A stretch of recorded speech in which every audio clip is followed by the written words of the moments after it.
கண்ணியத்திற்குரிய எல்லாம் வல்ல அல்லாஹு ஜல்ல ஷானஹு தஆலாவின் நல்லடியார்களே, இஸ்லாத்தின் ஆதாரம் இறைவனின் வஹி மட்டுமே என்ற இந்த தொடரிலே நபிகள் நாயகம் ஸல்லல்லாஹு அலைஹி வஸல்லம் அவர்களுடைய ஹதீஸுகளும் வஹியாக இருந்தாலும் அதை பரிசீலித்து பார்த்து நபிகள் நாயகம் ஸல்லல்லாஹு அலைஹி வஸல்லம் அவர்கள் அதை சொல்லி இருக்கிறார்களா என்று உறுதி செய்த பிறகுதான் அதை நம்ம ஹதீஸ் என்று ஏற்றுக்கொள்ள வேண்டும். அதில் சந்தேகம் வந்துவிட்டாலோ திருக்குர்ஆனுக்கு மாற்றமாக இருந்தாலோ அது நபிகள் நாயகம் ஸல்லல்லாஹு அலைஹி வஸல்லம் அவர்கள் சொல்லியிருக்க மாட்டார்கள் என்ற முடிவுக்கு வந்துவிட வேண்டும். அது வஹியில் சேராது என்பதை நம்ம பார்த்து வருகிறோம். அதற்கு சில குர்ஆனுடைய வசனங்களையும் உதாரணங்களையும் பார்த்தோம்.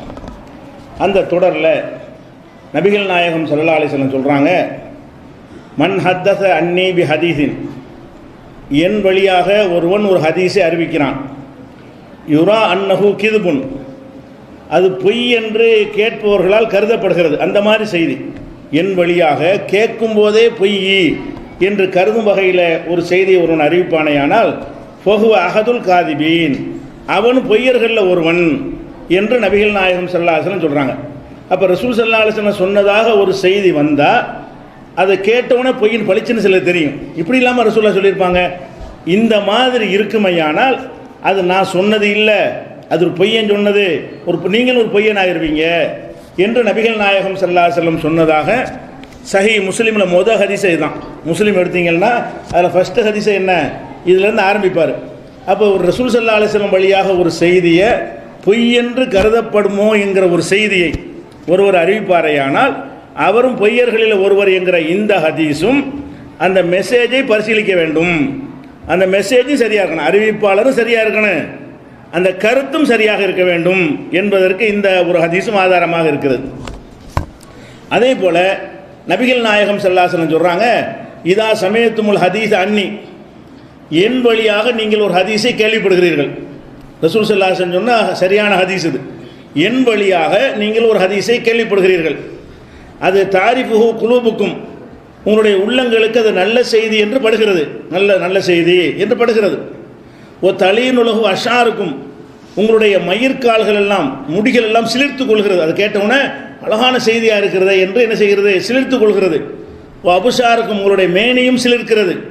ஓ தரவுன அன்னகு மின்கும் கரீபுன், அது உங்களுக்கு ரொம்ப நெருக்கமாக, நமக்கு நல்லா நெருங்கி இருக்கின்ற ஹதீஸு, நம்ம கட்டி அணைச்சிக்கிறலாம், அந்த மாதிரி உங்களுக்கு தெரிகிறது. அப்படி இருந்தால் அன அவுலாக்கும் பிஹி, அதை சொல்வதற்கு நான் தகுதியானவன், அதை நான் தான் சொல்லியிருப்பேன். அந்த மாதிரி ஒரு செய்தி இருந்தால் நான் தான் சொல்லியிருப்பேன்.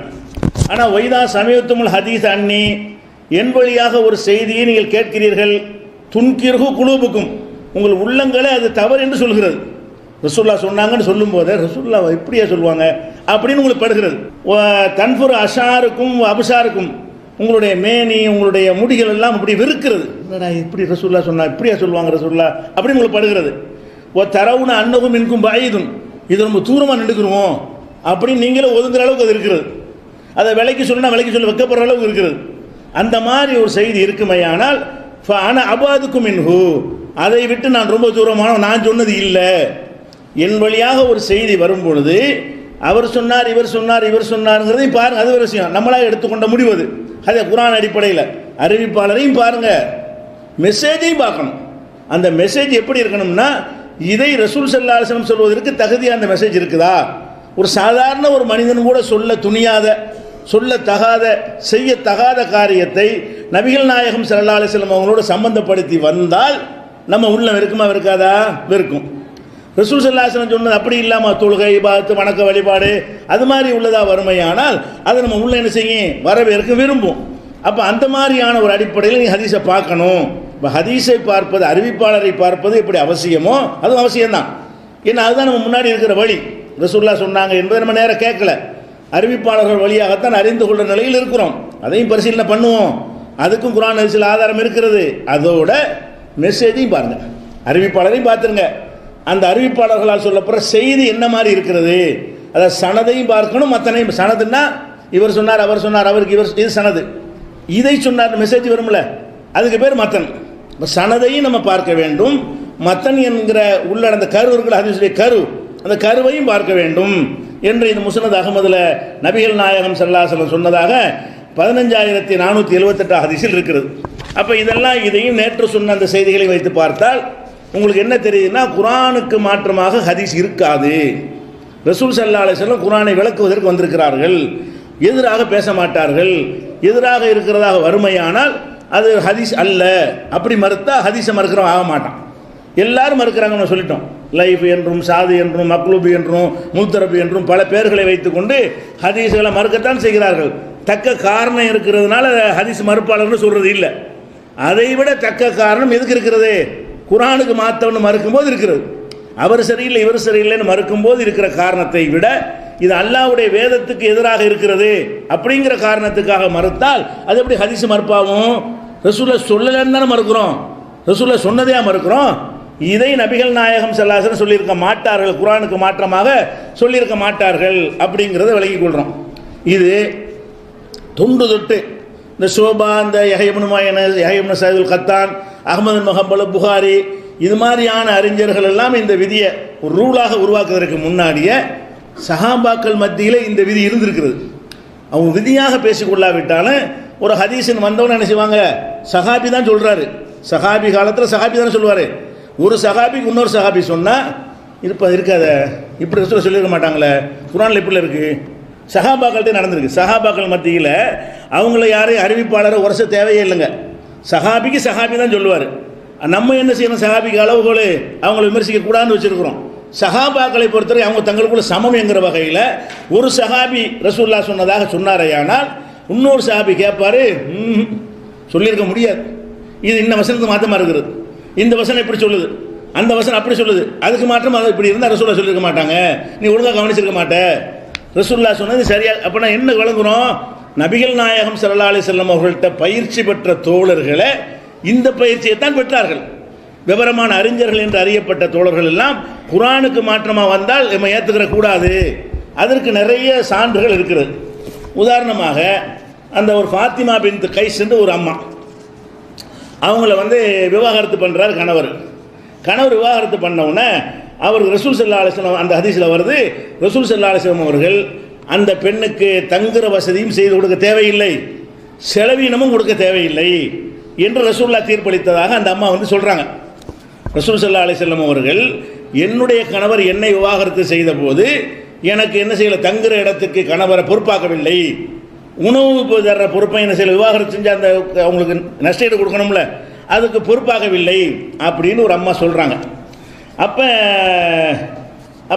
உமரில் என்ன செய்கிறாங்கன்னா, வயலக்க உனக்கு கேடு உண்டாகட்டும், அந்த அம்மா சகாபி தானே, உமரில் சொல்கிறாங்க, வயலக்க உனக்கு நாசம் உண்டாகட்டும், தூ ஹத்தீஸ் பி மிஸ்லி ஹாதா, இந்த மாதிரி செய்தி நீ அறிவிக்கிறியா, விவாகரத்து பண்ண தஞ்சல் கொடுக்க சொல்றியா, விவாகரத்து பண்ணியிருக்கிறாங்க, அவங்க ஒன்றும் கொடுக்க தேவையில்லை, தங்குற இடம் கொடுக்க தேவையில்லை, ரசூலுல்லாஹ் சொன்னதாக நீ சொல்கிறாய், உனக்கு கேடு உண்டாகட்டும் என்று சொல்லிவிட்டு அப்போ என்ன செய்கிறாங்க, உமர் சொல்கிறாங்க, லா நத்துருக்கு கிதாப் அல்லாஹி, அல்லாஹ்வுடைய வேதத்தை நம்ம விடமாட்டோம், ஒரு சுன்னத்த நபியினா ஸல்லல்லாஹு அலைஹி வஸல்லம், நபியுடைய வழியை விடமாட்டோம், லி கவுலி இம்ராத்தின், இந்த அம்மா சொல்ல கேட்டு நம்ம விட முடியாது. ரசூலுல்லாஹ் சொன்னதாக தீர்ப்பளித்ததாக சொல்லும்போது இந்த அம்மா சொல்ல கேட்டுக்கிட்டு அல்லாஹ்வுடைய வேதத்தை நான் விட மாட்டேன், யார் சொல்கிறா, உமர் இல்லான்னு சொல்கிறாங்க. ஏன் அவங்க சொல்கிறாங்க, இல்லை லானதிரி இல்லை அல்லாஹ் ஹஃபிலத்தம் நசியத்து, இந்த அம்மா இதை மறந்துட்டு சொல்லுதா, ஒழுங்காக மனப்பாடம் பண்ணி நமக்கு தெரியவில்லை, இந்த அம்மாட்ட என்ன கோளாறுன்னு நமக்கு தெரியவில்லை, ஆனால் இதை நான் ஏற்றுக்கிற மாட்டேன், அதாவது விவாகரத்து செய்யப்பட்ட பெண்ணுக்கு ஒன்றும் கொடுக்க வேண்டியதில்லை என்று ரசூலுல்லாஹ் சொன்னதாக நீ சொல்கிறாய், உனக்கு அந்த தீர்ப்பளித்ததாக சொல்கிறாய், நான் ஏற்றுக்கிற முடியாது. ஏன் ஏற்றுக்கிற முடியாது? அல்லாஹ் குர்ஆனில் அல்லாஹ் வசனத்தை காட்டுறார், கால அல்லாஹ் அஸ்ஸ வஜல், அல்லாஹ் என்ன சொல்கிறான், உடனே குர்ஆன் ஆயத்துக்கு போகிறார் உமர், என்ன சொல்கிறான்னு கேட்டால், லா துஹ்ரிஜு ஹுன்ன மின் புயூத்திஹின்ன, விவாகரத்து செய்யப்பட்ட பிறகு பெண்களை அவர்களுடைய இல்லங்களிலிருந்து வெளியேற்றாதீர்கள், அவங்க இல்லம் தான். விவாகரத்து செய்யப்பட்டாலும் அந்த இத்தாவுடைய காலம் வரைக்கும் யாருடைய வீடு அது, அவங்களுக்கு அதில் உரிமை இருக்கிறது. ஒலா துஹ்ரிஜு ஹுன்ன மின் புயூத்திஹுன்ன, அவர்களுடைய வீடுகளிலிருந்து வெளியேற்றாதீர்கள், ஒலா யஹ்ருஜுன, அவர்களும் வெளியேறக்கூடாது. அப்போ தங்கும் இடத்துக்கு பொறுப்பு என்று அல்லாஹ் சொல்லி காட்டுகிறான். விவாகரத்து செய்யப்பட்ட பெண்கள் வீட்டை விட்டு வெளியேற்றக்கூடாதுன்னா என்ன அர்த்தம், அவங்க அந்த வீட்டில் தான் இருப்பாங்க. விவாகரத்து செய்யப்பட்ட இத்தா 3 மாதம் இருக்கும்ல, அந்த காலம் வரைக்கும் அவங்க அங்கே தான் இருக்கணும். அப்போ தான் நாளைக்கு நல்லிணக்கம் சேர்ந்துக்கிடுவாங்க. அதுக்காக வேண்டி இஸ்லாமிக் செஞ்ச ஒரு ஏற்பாடு. அப்போ நீ என்ன அதுக்கு மாற்றமாக பேசுகிற, அல்லாஹ் சொல்கிறதுக்கு மாற்றமாக பேசுகிற அப்படின்னு சொல்லி உமர் ரலியல்லாஹு என்ன செய்கிறாங்க, மறுக்கிறாங்க. இது புகாரியில் 2953வது ஹதீஸில் இருக்கிறது. அப்போ நம்ம இதில் என்ன பார்க்குறோம், ரசூல் ஸல்லல்லாஹு அலைஹி வஸல்லமுடைய காலத்துக்கு பிறகு சஹாபாக்கள் காலத்தில் ரசூலுல்லாஹ் சொன்னாங்கன்ற ஒரு ஹதீஸ் வரும் பொழுது கவனமெல்லாம் குர்ஆனில் இருக்கு. உங்களுக்கு சொன்னது சஹாபி தான், நம்மை போல சஹாபி தான். இடையில 4 அறிவிப்பாளர் வழியாக நமக்கு மாதிரிலாம் வரல, டைரெக்டாக அந்த அம்மா கேட்டு சொல்கிறாங்க, பாதிக்கப்பட்டதாக சொல்கிறாங்க. அதெல்லாம் எனக்கு அது தேவையே இல்லை. இப்படி சொன்னதுனால அந்த அறிவிப்பாளர் பொய்யாக்கிட்டான்னு அர்த்தம் கிடையாது, சஹாபாக்களை இழிவுபடுத்துகிற அர்த்தம் கிடையாது, அவரை பற்றி என்ன தீர்ப்புண்டு அந்த அர்த்தம் கிடையாது. நம்ம பார்க்க வேண்டியது என்னது, நமக்கு குர்ஆனை கரெக்டாக குர்ஆனுக்கு எதிர் இல்லாமல் இருக்குதா, அதான் நம்ம மேட்ரு. அதை தான் அதில் கொஸ்டின் பண்ணுவான் அப்படின்னு சொல்லி அவங்க நடந்திருக்கிற காட்சியை பார்க்குறோம். உமர் ரலியல்லாஹுடைய அந்த போக்கு இந்த மாதிரி தான் இருந்திருக்குது. அதே மாதிரி உமர் ரலியல்லாஹு எதுக்கு சொல்கிறோம்னு கேட்டால், ஆண் சஹாபாக்கள் எடுத்துக்கிட்டீங்கன்னா அவர் தான் கொஞ்சம் வகைக்கு நெருக்கமாக பேசுகிறவர். ரசூல் ஸல்லல்லாஹு அலைஹி வஸல்லம் நினைஞ்சாங்க, இன்னல்லாஹ லா யன்திகு அலா லிசானி உமர், உமருடைய நாவில் அல்லாஹ் பேசுகிறான். பல விஷயங்களில் ரசூலுல்லாஹ் ஒன்று நினைப்பாங்க, சட்டம் போடுவாங்க, உமர் இது நல்லா இல்லை, இப்படி தான் இருக்கணும்பாங்க. அவர் சொன்ன மாதிரி வகி வந்துடும். இந்த மாதிரியான விஷயங்கள், அந்த ஜனாஸா தொழுக போனாங்கல்ல முனாஃபிக்கு, அந்த சம்பவம் உள்பட, பெண்களுக்கு ஹிஜாப் போடுற விஷயங்கள் உள்பட பல விஷயங்களில் அவர் சொல்லி தான் என்ன செய்யுது, ரசூலுல்லாஹ் ஒரு மாதிரி சொல்கிறாங்க, அவர் ஒரு மாதிரியாக சொல்கிறாரு. அவர் சொல்கிறபடி சில சட்டங்கள் இறங்கி இருக்கிறது. அது கூறுகட்ட ஆள் இல்லை, அது சொல்ல வர்றேன். சஹாபாக்களில் ரொம்ப விவரமான ஒரு ஆள், அதாவது அல்லாஹ் அவர் நாவில் பேசுகிறான் என்கிற புகழுக்கு உரிய ஒரு ஆள், சரியாக சிந்திக்கிற ஒரு ஆள் தான். அவர் தப்பாக சிந்திப்பார், ரசூலுல்லாஹ் மூத்தா போனால் அப்போ தப்பாக சிந்திச்சார், அதுக்கு சொல்லலை. அப்போ அந்த மாதிரி இருக்கிற ஒரு சஹாபி என்ன செய்கிறாருன்னு கேட்டால், ஒரு ஹதீஸை சொன்ன உடனே, சஹாபியை சொன்ன உடனே, எனக்கு தான் நடந்ததுன்னு சொன்ன உடனே வேற ஆளுக்கு உள்ள கேட்டுன்னு சொல்லலை, இந்த அம்மாவுக்கு தான் தீர்ப்பு அளிச்சிருக்கிறாங்க. அதையெல்லாம் கேட்டு என்ன செய்கிறாரு, முடியாது, உன் சொல்ல கேட்டு ரசூல் அல்லாஹ்வுடைய சொல்ல நான் விட மாட்டேன், நீ ஒழுங்காக கேட்டியா, என்னத்தை கேட்டேன்னு தெரியலை, உன்னோட ஒன்று கேட்டியா, மறந்துட்டியா அப்படின்னு சொல்லி அவங்க விமர்சிக்கிற காட்சியை பார்க்குறோம். அதே மாதிரி இன்னொரு சம்பவத்தில் என்ன பார்க்குறோம்னு கேட்டால், உமர் ரலியல்லாஹு அன்ஹு அவங்க என்ன செய்கிறாங்கன்னா, உமர் ரலியல்லாஹு அன்ஹு அவர்கள் கொல்லப்படுறாங்க. கொல்லப்பட்டவனை தொழுகிட்டு இருக்கும்போது கொல்லப்பட்டுறாங்க. கத்தியால் குத்தப்பட்டு அவங்க அந்த வேதனையில் சாவுறது கொஞ்சம் நேரத்துக்கு முன்னாடி சுஹைபுங்கிறவர் வர்றார். சுஹைபு அந்த ஆதி காலத்தில் இஸ்லாத்தை ஏற்று வீட்டை விட்டுலாம் விரட்டப்பட்டு அது பெரிய சம்பவம். அந்த சுஹைபு என்பவர் அழுதுகிட்டே வர்றாரு, தம்பி அண்ணன்னு கூப்பிட்டு வர்றாரு. அப்போ வந்தவன் உமர் ரலியல்லாஹு சொல்கிறாங்க, யா சுஹைபா தபக்கி அலைய, எனக்கு ஏற்பட்ட இந்த வேதனையை பார்த்து அழுகுறியா? வேதனையில் துடிக்கிறார் அவர், கத்தியால் குத்தப்பட்டு. அப்போ கொஞ்ச நேரத்தில் இறந்து போயிடுவாருங்கிற அளவில் இருக்கும் பொழுது அவர் ஒரு தோழர் பார்த்துட்டு என்ன செய்கிறாரு, அழுது கொண்டே வர்றாரு. எனக்கா நீ அழுகுறியான்னு கேட்டு என்ன செய்கிறாங்கன்னு கேட்டால், ரசூல் ஸல்லல்லாஹு அலைஹி வஸல்லம் என்ன சொன்னாங்க, இன்னல் மையித்தை யுஅதபு பிபுகாய் அஹ்லிஹி, அந்த உறவினர்கள் அழுவதன் மூலமாக மையத்துக்கு வேதனைன்னு சொல்லியிருக்கிறாங்க.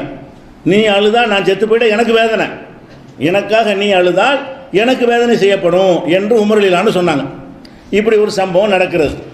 இந்த சம்பவம் நடந்த உடனே இதை பற்றி என்ன செய்கிறாங்கன்னா, ஆயிஷா நாயிட்ட பிற்காலத்தில் இது முடிஞ்சு போச்சு, அவர் மூத்தா போயிட்டா நடந்து போச்சு. ஆயிஷா நாயிட்ட இந்த மாதிரி இப்போ நடந்துச்சு, உமர் அப்படி சொன்னாங்க அப்படி சொல்லப்படுது. அப்போ ஆயிஷா நாய் என்ன செய்கிறாங்கன்னா, வல்லாஹி மா ஹத்தஸ ரசூலுல்லாஹி ஸல்லல்லாஹு அலைஹி வஸல்லம், இந்த மாதிரி ரசூலுல்லாஹ் சொல்லவே கிடையாது. உமர் ரலியல்லாஹு அன்ஹு சொல்கிறாங்க ரசூலுல்லாஹ் சொன்னதாக, ஆயிஷா நாய் என்ன சொல்கிறாங்க, ரசூலுல்லாஹ் சொல்லவே கிடையாது. ஏன் சொல்லவே கிடையாது, இன்னல்லாஹ லா யுஅதிபுல் மூமின, மூமினை பி புகாய் அஹ்லிஹி, சொந்தக்காரங்க அழுவுற காரணத்தினால தண்டிப்பான் என்று ரசூலுல்லாஹ் சொல்லவே இல்லை. உமர் சொன்னார்ல அந்த மாதிரி சொல்லவில்லை. வலாக்கின் ரசூலுல்லாஹி ஸல்லல்லாஹு அலைஹி வஸல்லம் கால, ரசூலுல்லாஹ் சொன்னது என்னவென்று சொன்னால், இன்னல்லாஹ லா யஸீதுல் காஃபிர அஸாபன் பி புகாய் அஹ்லிஹி, ஒரு காஃபிராக இருக்கிற ஒருத்தன் இறந்துட்டான் என்று சொன்னால் அவனுடைய உறவினர்கள் அழுவதன் மூலமாக அவனுக்கு தண்டனை அதிகமாகிறது அப்படின்னு தான் சொன்னாங்க. இந்த மாதிரி விஷயத்தை சொல்லலைன்னு அவங்க சொல்லிடுறாங்க. சொல்லிவிடுவாங்க என்ன செய்கிறாங்க, அதில் பிரச்சனை. இப்போ சொல்லிட்டு வகாலத் ஹஸ்புக்முல் குரான், குரான் உங்களுக்கு போதும், குரான் இருக்குது, அது என்ன சொல்லுகிறது, வலா தஸிர் வாசிரத்து விஸ்ர உக்ரா, ஒருவருடைய பாவ சுமையை இன்னொருவர் சுமக்க மாட்டார். இப்போ நான் மூத்தா போயிட்டேன், எனக்காக குடும்பத்தில் உள்ளவங்க அழுகுறாங்க, அவங்கள தான் நான் ஏன் தண்டிக்கணும், அவங்கள தண்டிக்கிட்டு யாரோ செய்வதற்காக யாரெல்லாம் தண்டிப்பானா, நான் ஏதாவது தப்பு செஞ்சால் என்னை எல்லாம் தண்டிப்பாங்கிறது சரி. மையத்துக்கு முன்னாடி சொந்தக்காரங்க அழுதார்களே ஆனால் அந்த அழுதவனுக்கு தண்டனை அது லாஜிக்காக இருக்குது, அதுவும் தண்டனை கிடையாது. ஒப்பாரி வைக்கிறதா மார்க்கத்தில் குற்றம், அழுவுறது தப்பு கிடையாது. ஒரு வச்சுக்கிட்டாலும் வைத்து கொண்டாலும் அழுவுறவனை தண்டிக்கணுமே தவிர இவர் ஏன் தண்டிக்கணும், இறந்து போன அவருக்கு என்ன ஒன்றும் செய்ய முடியாத, அவருக்கு என்ன ரோல் இருக்குதுல, அவன் அழுத இவனுக்கு தண்டனை அடிப்படையே மாறுத, இஸ்லாத்தினுடைய பேசிக்கே மாறுத. அல்லாஹ் குர்ஆன்ல என்ன சொல்லி காட்டுறான்? ஒருவர் சுமையை ஒருவர் சுமக்க மாட்டான்னு குர்ஆனை படிக்கல நீ, அதுக்கு மாத்தமா இது இருக்கா இல்லையா? அதனால உமர் சொன்னாலும் ஏற்றுக்க மாட்டேன்ட்டாங்க. உமர் அந்த அம்மா சொன்னால் ஏற்றுக்க மாட்டேன்ட்டாங்க. ஆயிஷா நான் என்ன பண்ணிட்டாங்க? உமர் சொன்னாலும் ஏற்றுக்க மாட்டேன். இப்போ சஹாபாக்கள் உள்ளத்தில் படிஞ்சிருந்தாலும் என்ன கேட்டால் குர்ஆன் தான். குர்ஆனுக்கு ஒத்து வந்தால் தான் ஹதீஸ், குர்ஆனுக்கு ஏற்று வந்து ஹதீஸ் கிடையாது. யார் சொன்னாலும் சரி, உமரே சொன்னாலும் சரி தான். அப்போ நேரம் நான் தான் சாட்சின்னு சொன்னாலும் சரி தான், அதெல்லாம் கிடையாது. இந்த இவங்கெல்லாம் யார்? இவங்களும் ஹதீஸ் மறுப்பாளர்கள். அப்போ இவங்க என்ன செய்யணும்? உமர் ஹதீஸ் மறுத்திருக்கிறார், நேரடியாக அந்த அம்மா வந்து சொல்லுது, நான் தான் கேட்டேன்னு சொல்லுது, அதுக்கு பிறகு மறுத்தாரையானால் உமர் ஹதீஸ் மறுப்பாளர். பத்தா கொடுப்பீங்களா? மறுக்கத்தானே செஞ்சார். அதுக்கு என்ன சொல்லுவீங்க காரணம்? அவர் குர்ஆனுக்கு மாற்றமாக தெரிஞ்சு, அதான் நாங்களும் சொல்கிறோம். குர்ஆனுக்கு மாற்றமாக தெரிஞ்சால் மறுத்தா ஹதீஸ் மறுப்பாளர் கிடையாது. அந்த மாதிரி தான் ரசூல் ஸல்லல்லாஹு அலைஹி வஸல்லம் அவருக்கு ட்ரைனிங் கொடுத்துட்டு போயிருக்கிறாங்க. அதை நம்ம பார்க்குறோம்.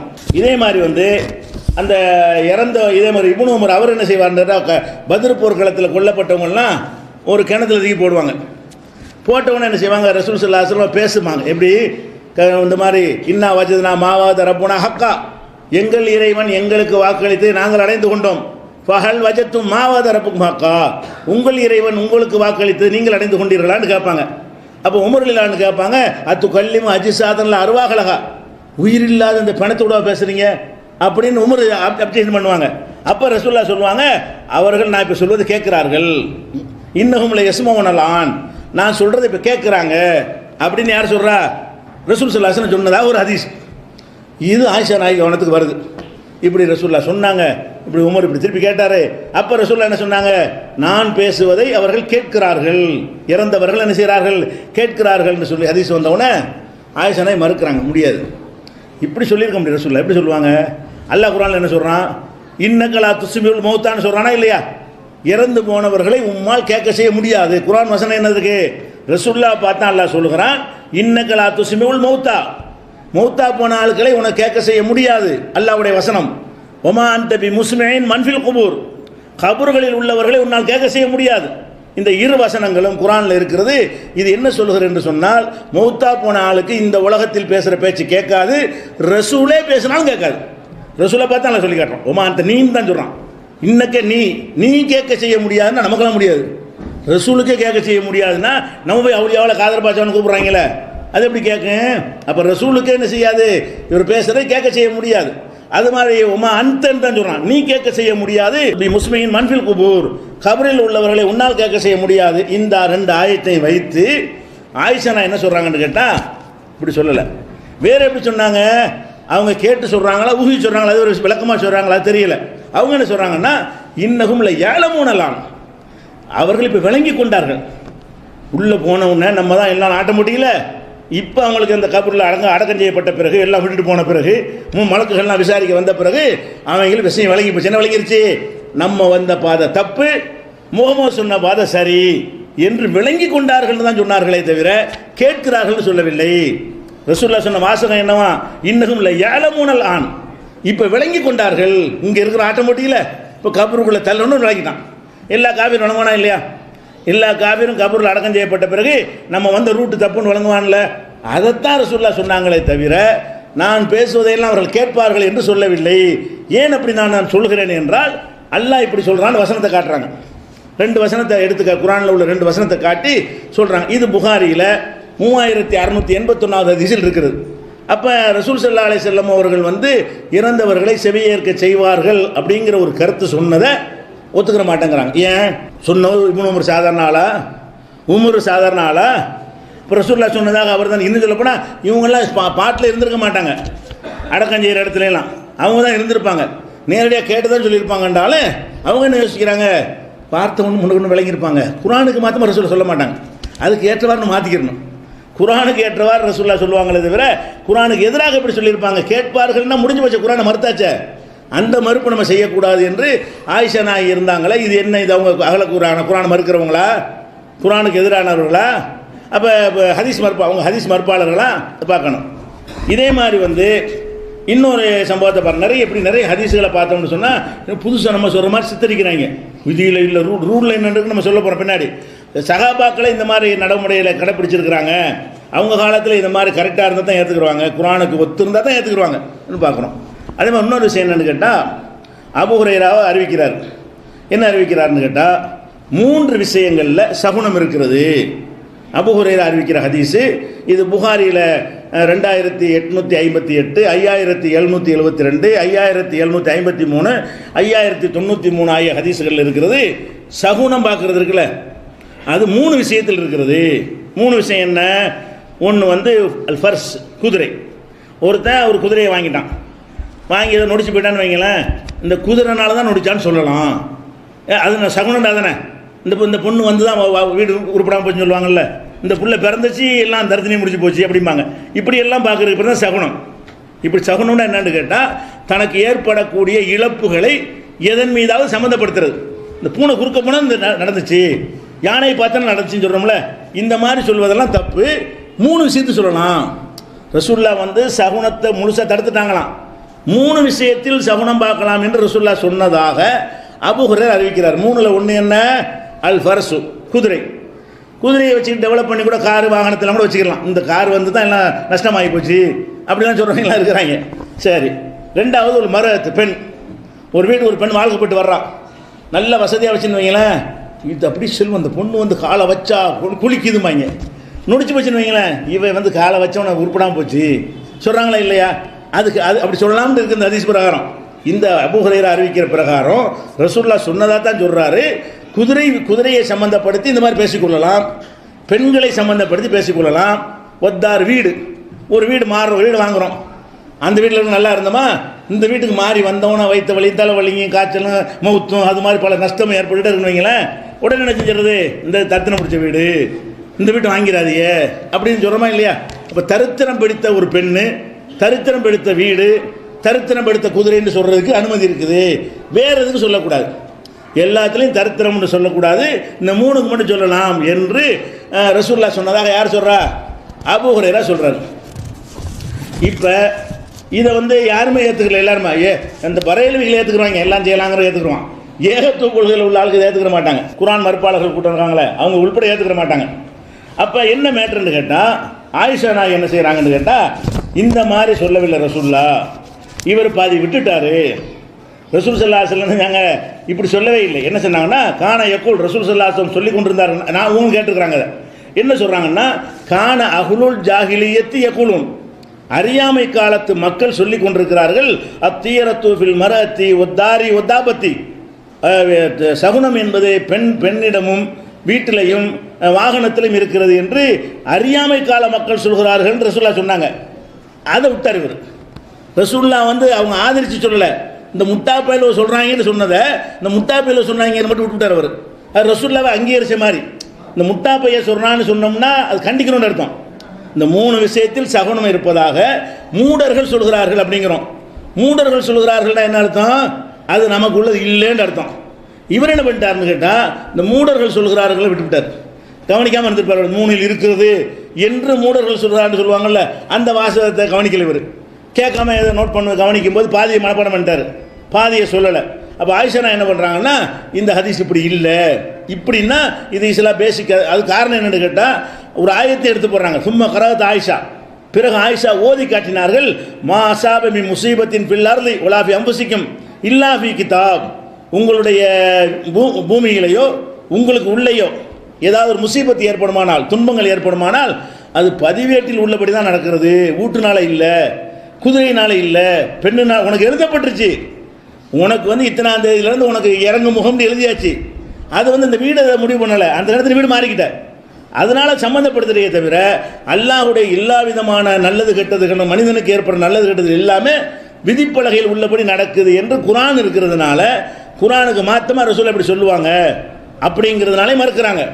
அது போக இந்த ஒரு வார்த்தையை விட்டுட்டாருன்னு மறுக்கிறாங்க. அப்போ இந்த வசனத்துக்கு மாற்றமாக நமக்கு செல்வம் வரணுமா, அந்த வீட்டுக்கு போ, இந்த வீட்டுக்கு போனால் செல்வம் வரும்டா, அப்போ அது தீர்மானிக்குதே, அல்லாஹ்வில் தீர்மானிப்பான், அல்லாஹ் எழுதி வச்சுட்டானே.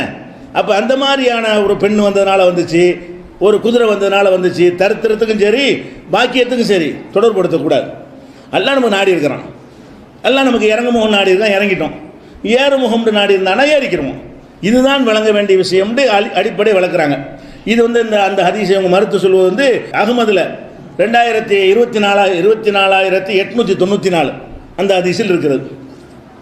அதே மாதிரி வந்து இன்னொரு ஒரு ஹதீஸை சொல்கிறாங்க, ஆயிஷா நாய் சம்மந்தப்பட்டது தான். ஆயிஷா நாயிடத்தில் நாங்கள் இருந்தோம். அல்கமா சொல்கிறார், ஆயிஷா நாயிட்ட உட்காந்து மார்க்கம் கேட்கறதுக்காக அவங்க இருக்கிறாங்க. அப்போ தகல அபூ ஹுரைரா.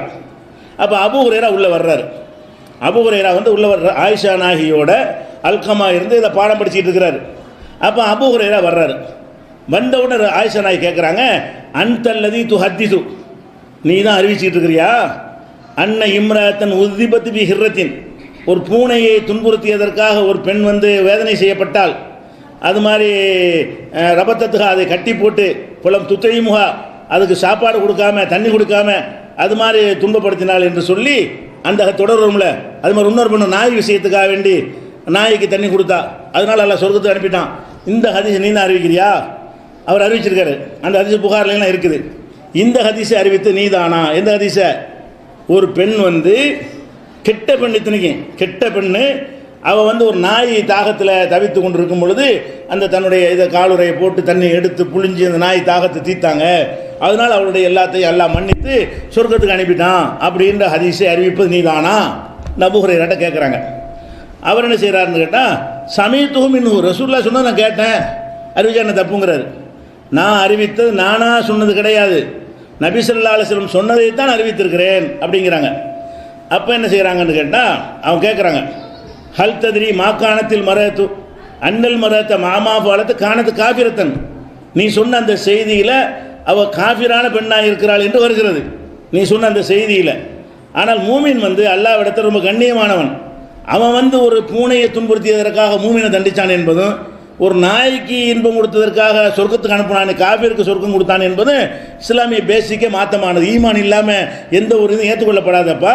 இந்த ஹதீஸை எப்படி அறிவிக்கிற? ஃபைதா ஹத்தஸ்த அன் ரசூலுல்லாஹி ஸல்லல்லாஹு அலைஹி வஸல்லம், ரசூலுல்லாஹ் வழியாக ஒரு செய்தியை நீ அறிவிப்பதாக இருந்தால் ஃபன்துர் கைஃபத்து ஹதீஸ், எப்படி அறிவிக்கணும் கவனமாக அறிவி.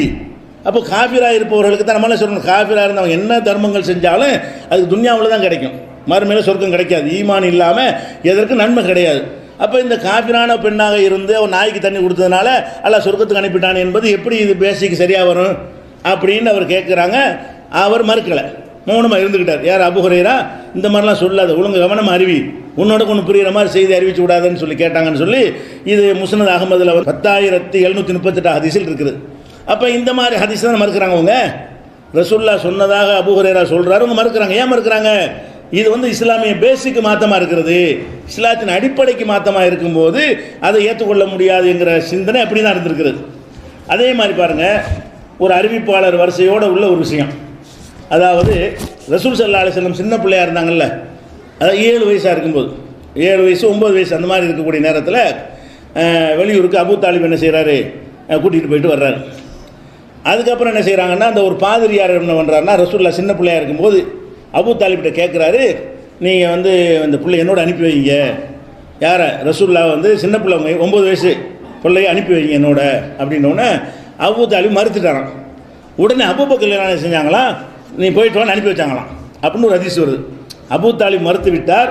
உடனே ரசூல் ஸல்லல்லாஹு அலைஹி வஸல்லம் ஒரு சின்ன பிள்ளையாக இருந்தாங்கல்ல, அவங்கள யார் அனுப்பி வச்சது? அபூபக்கர் அனுப்பி வைத்தார். யார்? அந்த பாதிரியாரோட. வெளியூர் சுற்று நல்ல பிள்ளையாக இருக்கார், இறைவனோட அத்தாட்சியெல்லாம் தென்படுகிறது, அதனால் அவர் என்னோட கொஞ்சம் அனுப்பி வைங்க, நான் எல்லாத்தையும் சொல்லிக் கொடுக்குறேன்னு சொல்லி கூப்பிட்றாரு. அபூ தாலிப் மறுத்துட்டாரான். அபூபக்கர் அனுப்பி வச்சார்கள் இருக்கிறது. இதில் சனதெல்லாம் கரெக்டாக இருக்குது, இதில் உள்ள சனதெல்லாம் என்ன இருக்குது, கரெக்டாக இருக்குது. ஆனால் வேடிக்கை என்ன தெரியுமா, ரசூலுல்லாஹ் விட 2 வயசு கம்மி அபூபக்கருக்கு. ரசூலுல்லாஹ்க்கு 9 வயசுன்னு சொன்னால் அபூபக்கருக்கு எத்தனை வயசு? அப்போ 7 வயசு. ரசூலுல்லாஹ் 9 வயசாக இருக்கும்போது அபூபக்கருக்கு 7 வயசு. 7 வயசு புள்ள வந்து அனுப்பி வச்சாராம். 7 வயசு புள்ள பெரிய ஆள் தான் அனுப்பி வைப்பாங்க. அனுப்பி அபூ தாலிப் மறுத்துட்டாராம். இவங்க என்ன நினச்சிட்டாங்க, கற்பனை நல்லா பண்ணிக்கணும் வழங்குது, ஆனால் அறிவிப்பு கரெக்டாக இருக்குது. அப்படின்னா யாரோ ஒரு ஆள் நம்பகமானவருங்கிற பேரில் ஒரு கோளாறு படைச்ச ஆள் இருக்கான்னு வழங்குதுல, பலவீனமான ஆள் இல்லை, பொய் சொல்கிற ஆள், உட்காந்துட்டு ரூமில் உட்காந்து எழுதுனாங்க கற்பனை கதை, அந்த மாதிரி எழுதினா தான் அப்படி எழுத முடியும். அப்படி நமக்கு தெரியல, ஆனால் நம்பகமானது நமக்கு தெரியவில்லை. இவங்கெல்லாம் யார்?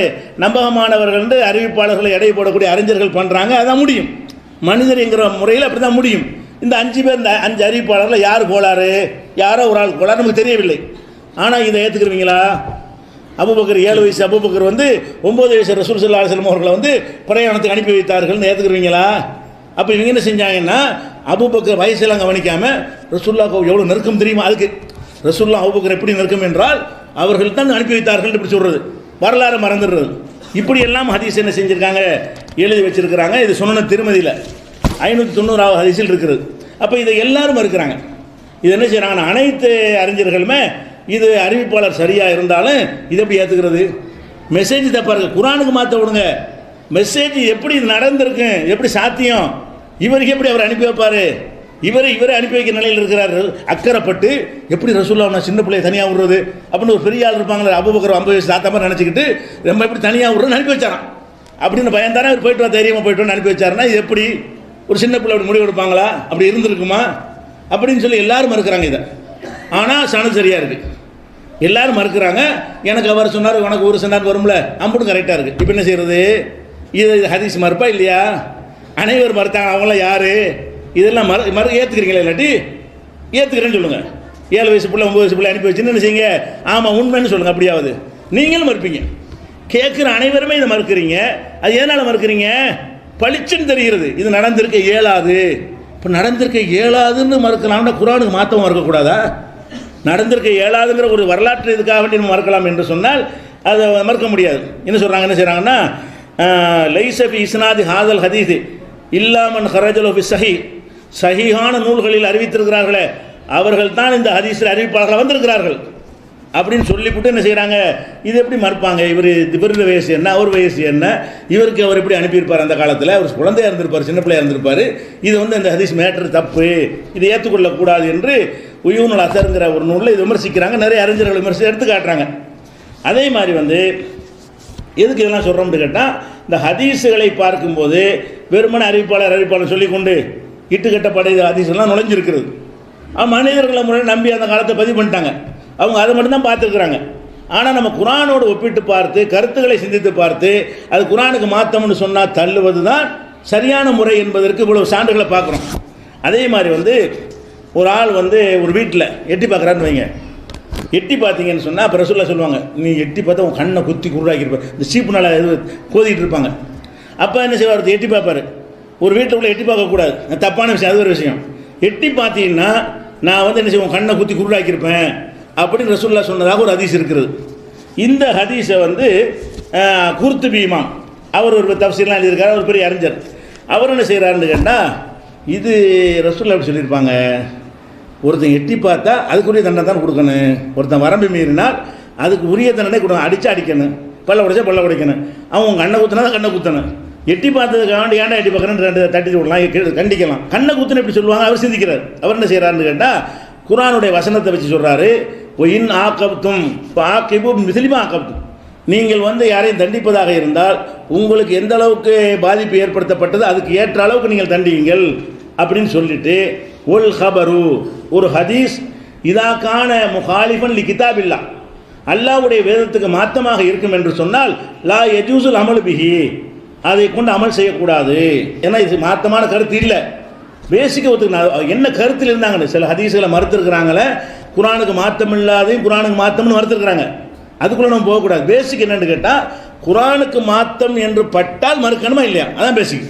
சில விஷயங்களுக்கு விளக்கம் கொடுத்து மறுப்பு இல்லாமல் ஆக்க முடியும், அதை வழங்காமல் என்ன செஞ்சுருக்கலாம், மறுத்திருப்பாங்க. ஆனால் எல்லாருடைய உள்ளத்தில் என்ன இருக்குன்னு கேட்டால், குரானுக்கு எதிராக ஹதீஸ் வந்தால் அதை ஏற்றுக்கொள்ளக்கூடாது, அது இருக்க போய் தான் அவர் சொல்கிறார். என்ன சொல்கிறாருன்னு கேட்டால், இந்த மாதிரி என்ன சொல்கிறாரு, இதா உல் ஹபர் ஹதீஸ் என்பது இதாக்கான முகாலிஃபன் லி கிதாபில்லா, அல்லாஹ்வுடைய வேதத்துக்கு மாற்றமாக இருக்குமையானால் லா யஜூசுல் அமல் பிஹி, அதை செயல்படுத்தக்கூடாது. ஒருத்தன் எட்டி பார்த்தான்னு சொன்னால் கண்ணை குத்தக்கூடாது அவர் சொல்கிறார். ஒருத்தன் எட்டி பார்த்து இப்படி கண்ணை குத்துவேன் அப்படி ரசூலுல்லாஹ் சொல்லியிருந்தாலும் சொல்லியிருக்க மாட்டாங்க, இதுக்கு மார்க்கத்துக்கு உகந்தது கிடையாது, குரானுக்கு மாற்றமாக இருக்குங்கிறார். இப்போ குரானுக்கு மாற்றம்ங்கிற பார்வையோட தான் அறிஞர்கள் ஹதீஸ் அணி இருக்கிறாங்க. ஹதீஸை பார்க்கும் பொழுதெல்லாம் குரானுக்கு ஒத்துருக்கா எதிராக இருக்கா, இந்த பார்வை அந்த காலத்திலேருந்து இருந்திருக்கிறது. அதே மாதிரி புகாரில் ஒரு ஹதீஸ் வருது. இந்த புகாரி ஹதீஸை நான் பதிவு செஞ்சு எழுதிய அறிஞர்கள் இஸ்மாயிலின்னு ஒரு அறிஞர் இருக்கார். அவர் என்ன பண்ணுறாருன்னு கேட்டால், புகாரில் ஒரு ஹதீஸ் வருது. என்ன ஹதீஸ்னா, இப்ராஹிம் நபி இருக்காங்க இல்லையா, அவங்கள மறுமை நாளில் அவங்க தகப்பனாரை அல்லாஹ் என்ன செய்வான்னு கேட்டால், அந்த நரகத்தை தூக்கி போடுவான், கழுதை புலியாக மாற்றி நரகத்தில் போடுவான்னு வருது. அப்போ அதை பற்றி இப்ராஹிம் நபி சொன்னாங்க, அல்லாட்ட அல்லாஹ் என்னுடைய குடும்பத்தை நீ இழிவுபடுத்த மாட்டேன்னு வாக்களிச்சிருந்திய, என் தகப்பனாரத்துக்கு நரகத்தில் போடுறதை விட பெரிய இழிவு என்ன இருக்க முடியும், இந்த மாதிரி என்னை இழிவுபடுத்திட்டிய அப்படின்னு யார் கேட்டதான், இப்ராஹிம் நபி கேட்டாங்கன்ட்டு அந்த ஹதீஸில் வருது. அதை புகாரியை எடுத்து பதிவு செஞ்சு உலகத்துக்கெல்லாம் தந்தார்ல, தந்தவர்கள் அவர் ஒரு ஆள் இஸ்மாயில். அவர் என்ன பண்ணுறாருன்னு கேட்டால், இது சரியில்லை, இது ரசூலுல்லாஹ் சொல்லியிருக்க மாட்டாங்க. ஏன் சொல்ல மாட்டாங்கன்னு கேட்டால், அதாவது இப்ராஹிம் நபிக்கு தெரியும் அல்லாஹ் வாக்கு மீற மாட்டான்ட்டு. இவரையெல்லாம் காப்பாற்றுற அல்ல வாக்கெல்லாம் கொடுக்க கிடையாது. அல்லாஹ் குலுஃபில் மியாதுன்னு இப்ராஹிம் நபிக்கு தெரியும். அல்லாண்டா யார் வாக்கு மீற மாட்டாண்டு. அல்லாஹ் ஒன்று செஞ்சுருக்கும் போது எப்படி நீ போட்ட அப்படி தான் யூனுஸ் நபி கேட்டார். யூனுஸ் நபி கேட்டதுனால தண்டிச்சான். அவர் என்ன கேட்குறாருன்னு கேட்டால், அன்னை இப்ராஹிம் அலிம, இப்ராஹிம் அறிந்து வைத்திருந்தார். அன்னல்லாஹ் லா யுகுல்ஃபில் மியாத், அல்லாஹ் வாக்கு மீற மாட்டான்னு அறிந்து வைத்திருந்தார். அப்போ நரகத்தில் விருத்திக்கு போட்டால் அது வாக்கு மீறி போட்டதாக இருக்காதுன்னு விளங்கணுமா இல்லையா? அவர் கலீலுல்லா தானே. அவரை விட அல்லாஹ் பற்றி யார் வழங்க முடியும்? மனித குலத்தில் இப்ராஹிமை அளவுக்கு யாருக்கு அல்லாஹ் வழங்க முடியும்? அந்த இப்ராஹிம் நபி தானே அல்லாஹ் கலீலா உற்ற நேசராக்கியிருக்கிறான். அந்த இப்ராஹிம் நபியை இது இந்த அடிப்படை விஷயம் தெரியாமல் இருந்திருப்பாங்க, ஏற்றுக்கிட்டிருப்பாங்களா? அல்லாஹ் இதுக்கெல்லாம் வாக்குறுதி கொடுக்கல. காஃபிருக்கு சொர்க்கத்தை கொடுப்பேன்னு வாக்குறுதி கொடுத்துருக்கானா? உங்கள் தகப்பனாராக இருந்தால் ரசூலுல்லாஹ்வுடைய தகப்பனார் கொடுத்தானா? அப்போ இஸ்லாத்தை எதிர்ப்பவர்களாக இருப்பார்களே, ஆனால் அவர் எந்த நபியுடைய தகப்பனாக இருந்தாலும் சரி, பிள்ளையாக இருந்தாலும் சரி கிடையாது என்பது அல்லாஹ்வுடைய வாக்குறுதி. அல்லாஹ்ட்ட பாவம் மன்னிப்பு தேடினார் தகப்பனாருக்காக வேண்டி இப்ராஹிம் நபி உலகத்தில் வாழும்போதே. அல்லாஹ் நினைச்சிட்டான் கேட்கக்கூடாது, இனிமேல் நீ தகப்பனார் பாவம் மன்னிப்பு கேட்காதன்றவனே அதையும் சொல்கிறான். மாக்கான இஸ்திக்பார் இப்ராஹிம் அலி அபிஹி, இப்ராஹிம் தகப்பனாருக்கு பாவம் மன்னிப்பு தேடினார அது இல்லான் மொய்தத்தின் வாதகா ஐயாஹு, ஒரு வாக்களித்த அடிப்படையில் பண்ணிவிட்டார். ஃபலம்மா தபையன் அன்னஹு அதுவுல் இல்லாஹி, அல்லாஹ்வுடைய எதிரி என்று தெரிந்த பிறகு தபர்ராமின் விலகி கொண்டார். யாரெல்லாம் நான் கேட்க மாட்டேன், எங்கள் பாப்பாவுக்காக கேட்க மாட்டேன்னு மன்னிப்புலாம் கேட்டார். அப்படி கேட்டவங்க எப்படி பேசுவார்? பாப்பா அல்லாஹ்வுடைய எதிரின்னு உலகத்தில் வாழும்போது தெரிஞ்சு போச்சு, அவருக்காக பாவ மன்னிப்பு கேட்கக்கூடாதுன்னு தெரிஞ்சு போச்சு. அப்படி தெரிஞ்சுக்கிட்டு என் குடும்பத்தை எப்படி இழிவுபடுத்தினான்னு அப்படி கேட்குற அளவுக்கு அவங்க பிரச்சாரம் பண்ணாங்க. இந்த மாதிரி உள்ள கொள்கை எதிர்த்தான பிரச்சாரம் பண்ணியிருக்கிறாங்க. இதெல்லாம் எடுத்து போடுறார் அவர். இந்த ஆயத்துக்கு மாற்றமாக இருக்கிறது, மாக்கான இஸ்திக்பார் இப்ராஹிமுக்கு மாற்றமாக இருக்கிறதுனால இந்த ஹதீஸ் சரியில்லைன்னு யார் சொல்கிறா? இஸ்மாயில் சொல்கிறார். அதுக்கு அறிஞர்கள் போல வியாக்கியானம் கொடுக்குறாங்க. அது சரியாக தவிர ரெண்டாவது விஷயம். மேட்ரு என்னன்னு கேட்டால், குர்ஆனுக்கு மாத்தம் என்று காரணத்தை சொல்லி ஆயத்தை எடுத்து போட்டு முரணா இருக்கிற சொல்வது இஸ்லாத்தில் உள்ளதா இல்லையா? அது முன்னோர்கள் கடைபிடித்த வழிமுறையா இல்லையா? இது மார்க்கத்துக்கு உகந்த வழிமுறையா இல்லையா? இதை சொன்னவர்கள் ஹதீஸ் மறுப்பாளர்கள் இது வரைக்கும் சொல்லி இருக்கிறீர்களா? இந்த மாதிரி சொன்ன யாரையாவது இவரெல்லாம் ஹதீஸ் மறுப்பாளர் அப்படின்னு சொல்லி இருக்கிறீங்களா? அப்போ காரணத்தோட ஹதீஸை மறுக்கிறது ஹதீஸ் மறுப்பு இல்லை. ஒரு கூட்டம் இருக்கிறான், எந்த விஷயம் ஏற்றுக்கிற மாட்டான், அவன் ஹதீஸ் மறுப்பாளர். காரணம் இல்லாமல் மறுப்பான், அவன் ஹதீஸ் மறுப்பாளர்னு சொல்லுங்கள். ஒரு காரணத்தை சொல்லி வலுவான நியாயங்களை சொல்லி அறிவுக்கு ஏற்கத்தக்க சமாதானங்களை சொல்லி அந்த ஹதீஸ் சரியாக இருக்க முடியாதுன்னு சொன்னால் அவன் எப்படி ஹதீஸ் மறுப்பாளர் ஆகுவான்? இதை நம்ம பார்க்குறோம்.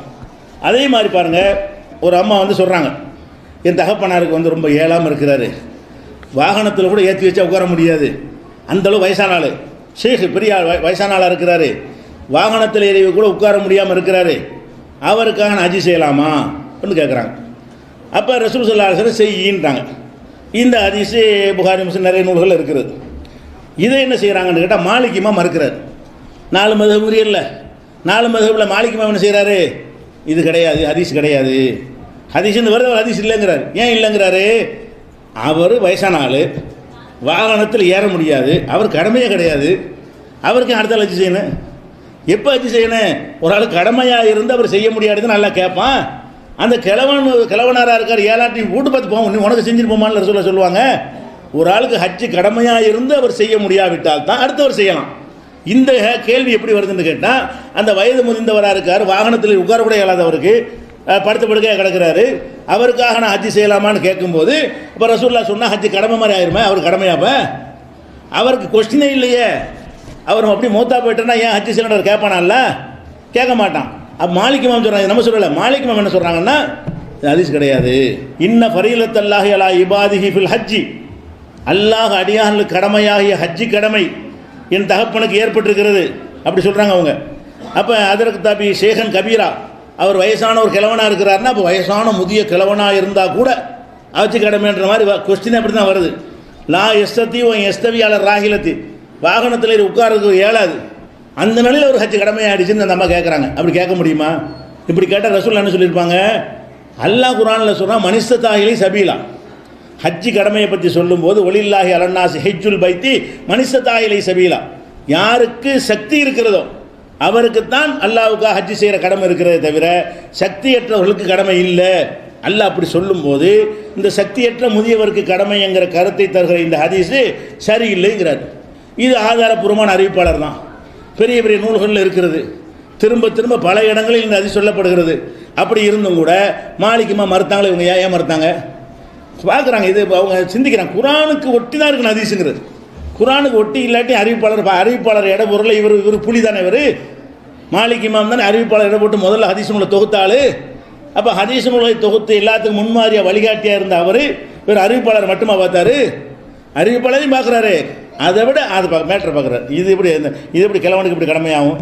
வாகனத்தில் கூட ஏற முடியாத அளவுக்கு தளர்ந்து போன ஒரு ஆளுக்கு இப்படி ஹஜ் கடமையாகும்? அவருக்காக வேண்டிய அடுத்தால செய்ய சொல்லி இப்படி ரசூல்லா சொல்லுவாங்க? சொல்லியிருக்க மாட்டாங்க. அவர் சொன்னதாக அறிவிப்பு வருது, ஹதீஸு சொல்லியிருக்க மாட்டாங்கன்னு இவர் சொல்கிறார். அப்போ இது எங்கே இருக்குன்னா, இது புகாரில் இருக்கிற 1854வது ஹதீஸில் இருக்கிறது. இது மாலிக் இமாம் மறுத்த விஷயம் நிறைய நூல்கள் இருக்குது. நைனுல் அவுத்தார் ஷவுகானி இதை எடுத்து எழுதுறார். குர்துபி என்ன செய்கிறார், மாலிக் இமாம் இதை மறுத்திருக்கிறாங்க, அந்த ஹதீஸை ஏற்க முடியாதுன்னு சொல்லியிருக்கிறாங்க. அப்படி பார்க்குறோம். அப்போ இதில் என்ன விளங்குதுன்னு கேட்டால், சஹாபாக்கள் அப்படி செஞ்சுருக்கிறாங்க, இவங்க எல்லாரும் மதிக்கிறாங்களே, ஹதீஸுடைய காவலர்கள் சொல்கிறவங்கலாம், அந்த இமாம்கள்லாம் இந்த பார்வையில் இருந்திருக்கிறாங்க. இவங்க அதை கவனிக்காமல் என்ன செய்கிறாங்க, நம்ம சொல்லும்போது மட்டும் ஹதீஸை இவங்க சிலது இவ்வளோ நாள் நல்லதுன்னு சொல்லிட்டு வந்துட்டாங்க. அதை நம்ம பிள்ளை தவறுன்னு சொல்கிறோமா, ஜீர்ணிக்க முடியல. நம்ம கௌரவம் என்ன வருது, நம்ம இத்தனை நாள் நம்ம சரின்னு சொல்லிட்டோமே, இவங்க சொல்லி கொடுத்து நம்ம மாற்றினா இப்படி சரியாக வரும், அதனால தான் மறுக்கிறார்களே தவிர குரானுக்கு மாற்றங்கிற அந்த டாப்பிக்காக மறுக்கவே கிடையாது. அப்படி மறுத்தா மூட்டு பேரையும் மறுக்கணும். அதே மாதிரி பார்க்கணும், இப்னு தைமியா அவர் பெரிய அறிஞர் எல்லாரும் ஒத்துக்குருவாங்க. அவர் என்ன செய்கிறாருன்னு கேட்டால், அதாவது யார் என் தோழர்களை திட்டினார்களோ அவர்களை அல்லாஹ் மன்னிக்கவே மாட்டான். ஷிர்க் வச்சா மன்னிக்க மாட்டான்ல, அந்த மாதிரி யார் என் சஹாபாக்களை திட்டுகிறார்களோ அவர்களை அல்லாஹ் மன்னிக்கவே மாட்டான் ரசூல்லா சொன்னாங்க அப்படின்னு ஒரு ஹதீஸை பரப்பிக்கிட்டு இருக்காங்க மக்கள் மத்தியில். அது யாருக்காக பரப்புறாங்கன்னா, ஷியா ராபிஸியாவெலாம் இருக்காங்கல்ல, இவங்க சஹாபாக்களை திட்டுவாங்க. எல்லா ஷியாக்களும் என்ன செய்வாங்க, அபூபக்கர் காஃபிர், உமர் காஃபிர், உஸ்மான் காஃபிர்னு சொல்லி அலியை தவிர அம்பிட்டு பேரும் திட்டுவாங்க. அந்த அவங்கள காஃபிர் ஆக்குறதுக்காக வேண்டி இவங்க உண்டாக்கி சொல்லியிருக்கிறாங்க. ஹதீஸ் என்ன செய்கிறாங்க, அல்லாஹ் சஹாபாக்களை திட்டிய யாரையும் அவங்க பாவத்தை மன்னிக்கவே மாட்டான் அப்படிங்கிறாங்க. கருத்து சரியாக தான் இருக்குது. அவங்கள திட்டுறதுக்காக தான் சொல்கிறாங்க, நல்ல நோக்கம் தான். ராபிஜியாக்களை ஷியாக்களை திட்டுறதுக்காக வேண்டி நல்ல நோக்கத்தில் உள்ள ஹதீஸ் மாதிரி தான் தெரிகிறது.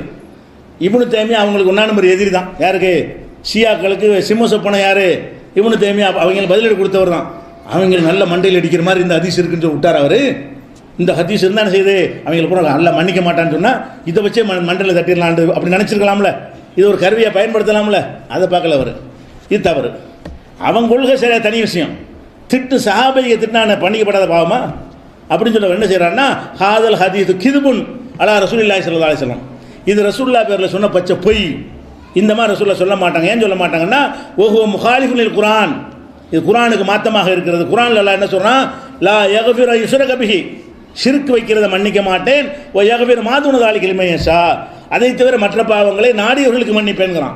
ஷிர்க்கை தவிர மற்ற எல்லாத்துக்கும் மன்னிப்பு இருக்கிறது. இது என்ன ஷிர்கா?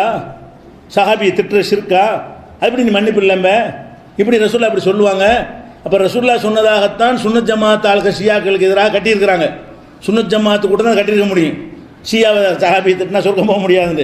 இந்த சுன்னத் ஜமாத்துக்கு கையில் மடியில் போட்டு உண்டாக்கி இருந்தால் கூட அதை அவர் சாதகமாக பயன்படுத்தவில்லை. அவர் என்ன கேட்குறாரு, இது பொய், இப்படி சொல்லக்கூடாது.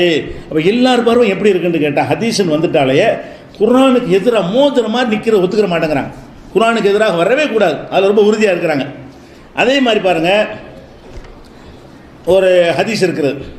என்ன ஹதீஸ்ன்னு சொன்னால், ஒரு மனிதன் தொழுதுகிட்டு இருக்கும்போது, நம்ம தொழுதுகிட்டு இருக்கிறோம், குறுக்க ஒரு பொம்பளை நடந்து போச்சுன்னு வைங்க, பெண்ணு, கழுதை, கருப்பு நாய், ஹதீஸ் வருது. இந்த மூணும் குறுக்க நடந்தால் இவன் தொழுகை பசாதாகிவிடும்.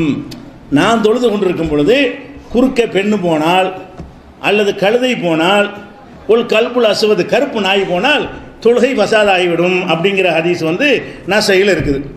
சஹீஹான ஹதீஸ். சஹீன்னு அந்த சஹி அறிவிப்பாளர் சஹி மேற்று சஹி இல்லை, அறிவிப்பாளர் கரெக்டாக இருக்கிறது. ஒவ்வொரு அறிவிப்பாளர் பார்த்தோம்னா கரெக்டாக இருக்கிறாங்க. அதில் நசைங்கிற ரொம்ப நுணுக்கி போடக்கூடிய ஆள். அறிவிப்பாளர் எடை போடுறதுல சின்ன சின்ன மிஸ்டேக் தான் தள்ளி விட்டுருவார், பெரிய மிஸ்டேக் தள்ள மாட்டார். சின்ன மிஸ்டேக் கூட இருக்கக்கூடாது அறிவிப்பாளர், அப்படி உள்ள ஆள். அவருடைய புக்களை பதிவு பண்ணியிருக்கிறாரு. இதை பிற்காலத்தில் உள்ள அறிஞர்கள் எல்லாருமே சஹீஹான ஹதீஸ் என்ன செய்கிறாங்க, இதை சொல்கிறாங்க. இதன்படி சட்டங்களும் எழுதியிருக்கிறார்கள். பெண் குறுக்கே போனால் தொழுகை முறியும், கழுதை குறுக்கே போனால் மதுஹபுகளில் சட்டமும் இருக்கிறது. இது அமுல்படுத்தி கொண்டிருக்கிற காட்சியை பார்க்குறோம். ஆனால் ஷாஃபி இமாம் மட்டும் ஏற்றுக்க மாட்டேங்கிறார். அவர் என்ன பண்ணுறாருன்னு கேட்டால், இது இன்னும் முகாலிஃபின் குர்ஆன், இது குர்ஆனுக்கு மாற்றமாக இருக்குது. எந்த குர்ஆனுக்கு மாற்றமாக இருக்குது? ஒரு வருஷமே ஒரு ஆயிஷா நாய் சொன்ன அந்த ஆயத்தான், ஒலா தசிர் வாசிரத்தும் விசிறு உக்ரா, ஒருத்தர் சுமையை ஒருத்தர் சுமக்க முடியாது. கழுத போனால் இவனுக்கே முடியுது, இவன் என்ன செஞ்சான்? ஏன் தொழுக முடியறதுக்கு நான் என்ன தேவை பண்ணணும்? அப்போ யாரை குறுக்க போனால் ஏன் தொழுகை இது முறியுது? அவருடைய செயல் என்ன எப்படி முறிக்கும் அவர் கேட்குறாரு. ஒலா தசிர் வாசிரத்தும் விசிறு உக்ரான் அல்லாஹ் சொல்கிறானே, ஒருவர் சுமை ஒருவர் சுமக்க மாட்டார்னு அல்லாஹ் சொல்கிறான். இந்த ஹதீஸ் என்ன சொல்லுதுன்னு கேட்டால், அங்கே குறுக்க போனால் எனக்கு தொழுக முடிஞ்சிருந்தா இது எப்படி? இது அவன் குறுக்க போனால் அவனுக்கு ஏதாவது முடியும்னு சொல்லுங்க. அவனுக்கு கைகால முறை ஏதாவது தொலைச்சிருப்போம், எனக்கு ஏன் முடியுதுங்கிறேன். நான் தொழுதுகிட்டு இருக்கும்போது அப்போ ஒருத்தங்க தன்னால் முடிச்சிடலாமே, தொழுகிறார் குறுக்க நாயை வட்டி விட்டு அம்புடத்துலையும் முடிச்சு விட்டுலாமே. ஒரு தொழுகிறான்னு வைங்களேன், நாயை வட்டி விட்டு இன்னொருக்கா தொழுடா, கழுதையை வட்டி விட்டுனேன் இன்னொருக்கா தொழுவு, இது என்ன? இது சரியாக வருமா? அவனுக்கு ஒழு போயிடுச்சுன்னு சொல்லுங்கள், பேசிட்டான்னு சொல்லுங்கள், அவனுக்கு ஏதாவது பிரச்சனை ஏற்பட்டுன்னு சொல்லுங்கள், அப்படின்னா தொழுக முடியுங்கிறது ஓகே. அவன் ஒன்றுமே செய்யலைங்கும் போது இதுக்காக முடியும்னா என்ன பார்த்தான்னு கேட்குறாரு. ஷாஃபி இமாம் கேட்குறாரு, அவர் என்ன ஹதீஸ் மறுப்பாளரா? எதை வச்சு கேட்குறாரு? நம்ம எதை வச்சு கேட்குறோமோ அதை வச்சு கேட்குறாரு. நாம் எதை வைத்து சில ஹதீஸுகளை தவறு என்று சொல்கிறோமோ அதே பேசிக்கில் கேட்குறாரு. முகாலிஃபின் குர்ஆன், இது குர்ஆனுக்கு மாத்தம். எந்த குர்ஆனுக்கு மாத்தம்? வலா தஸிர் வாஸிரத்துன் விஸ்ர உக்ரா, ஒருவரது சுமையை ஒருவர் சுமக்க முடியாது. அவன் சுமையை நான் ஏன் சுமக்கணும்? அவன் குறுக்க போனதுக்கு நான் தண்டனை கட்டணுமா? அப்படிங்கிற வகையில் அவங்க கேட்குறாங்க. இது ஃபத்துல் பாரியில் இப்னு ரஜப் அவர்களுடைய அவர் ஒரு ஃபத்துல் பாரி எழுதியிருக்காரு. அதில் இந்த விவரங்களை எல்லாம் என்ன செய்கிறாரு அவர் குறிப்பிடுறாரு. நசையில் 750 இந்த ஹதீஸ் குறுக்க போனால் முறியுங்கிற 750 ஹதீஸ், இதை தான் ஷாஃபி இமாம் மறுக்கிறாங்க. அப்போ இதில் என்ன வழங்குதுன்னு கேட்டால், ரசூல் ஸல்லல்லாஹு அலைஹி வஸல்லம் எந்த ஹதீஸ் சொன்னாலும் அது குர்ஆனுக்கு ஏற்றிருந்தால் தான் ஏற்றுக்கிறேன்னு அறிவிப்பெல்லாம் கரெக்டாக தான் இருக்கிறாங்க. அந்த ஹதீஸில் எல்லாம் கரெக்டாக தான் இருக்காங்க. ஆளை மட்டுமா பார்த்தாங்க, ஆளையும் பார்க்கணும். மேட்ரு சரியாக இருக்குது, ஆள் சரியாக தள்ளி விட்டுருவோம். ரசூலுல்லாஹ் சொல்லலன்னு மேட்டரும் சரியாக இருக்க வேண்டும், அதை சொல்லக்கூடிய ஆட்களும் சரியாக இருக்கிறோம், இணைந்தது தான் ஹதீஸ் சரியான என்பதற்கு அளவுகோல். இன்னொரு ஹதீஸை பாருங்கள், இது தாரகுத்னியில் இருக்குது. என்ன தாரகுத்னியில் இருக்குன்னா, ஜாஃபர் இப்னு அபி தாலிப், அது யார்? ரசூலுல்லாஹ்வுடைய சின்னாப்பா மகன், அலியுடைய தம்பி ஜாஃபர் இப்னு அபி தாலிப் இருக்காங்க இல்லையா, அவங்க ஜாஃபர் சாதிக்கு பாத்தியாலம் பூரியா பாத்தியாலம் வருவாங்க, அவர் தான். இப்போ ஜாஃபர் இப்னு அபி தாலிப் என்ன செய்கிறாங்கன்னா, இஹ்தஜம வஹுவ சாயிமுன், அவர் நோன்பு வைத்து கொண்டு ரத்தம் குத்தி அந்த எடுத்தார். யார்? ஜாஃபர் இப்னு அபி தாலிப். இப்போ மர்ரபிஹின் நபி ஸல்லல்லாஹு அலைஹி வஸல்லம், அப்போ ரசூல் ஸல்லல்லாஹு அலைஹி வஸல்லம் அவரை கடந்து சென்றார்கள். பொக்கால சொன்னார்கள், அஃப்தரஹா, அவரும் இன்னொரு ஆளும் அஃப்தரஹாதானி, அது 2 பேரும் நோன்பை விட்டு விட்டார்கள். அது ரத்தம் கொடுத்தவர் ரத்தம் எடுத்தவரும் 2 பேரும் நோன்பை விட்டு விட்டார்கள்னு சொல்கிறாங்க. சும்மா ரஹஸ நபி ஸல்லல்லாஹு அலைஹி வஸல்லம் பாது ஃபில் ஹிஜாமத்தில் சாயிமி, பிறகு ரசூலுல்லாஹ் என்ன செஞ்சாங்கன்னு கேட்டால், ரத்தம் குத்தினால் நோவு முறியாதுன்னு அனுமதி கொடுத்தார்கள். ஜாஃபர் ரத்தம் குத்தி வாங்கும்போது நோவு முறிஞ்சிருச்சுட்டாங்க, பிறகு ரத்தம் குத்தி எடுக்கிறதுனால நோவு முறியாது என்று சலுகை கொடுத்தார்கள்.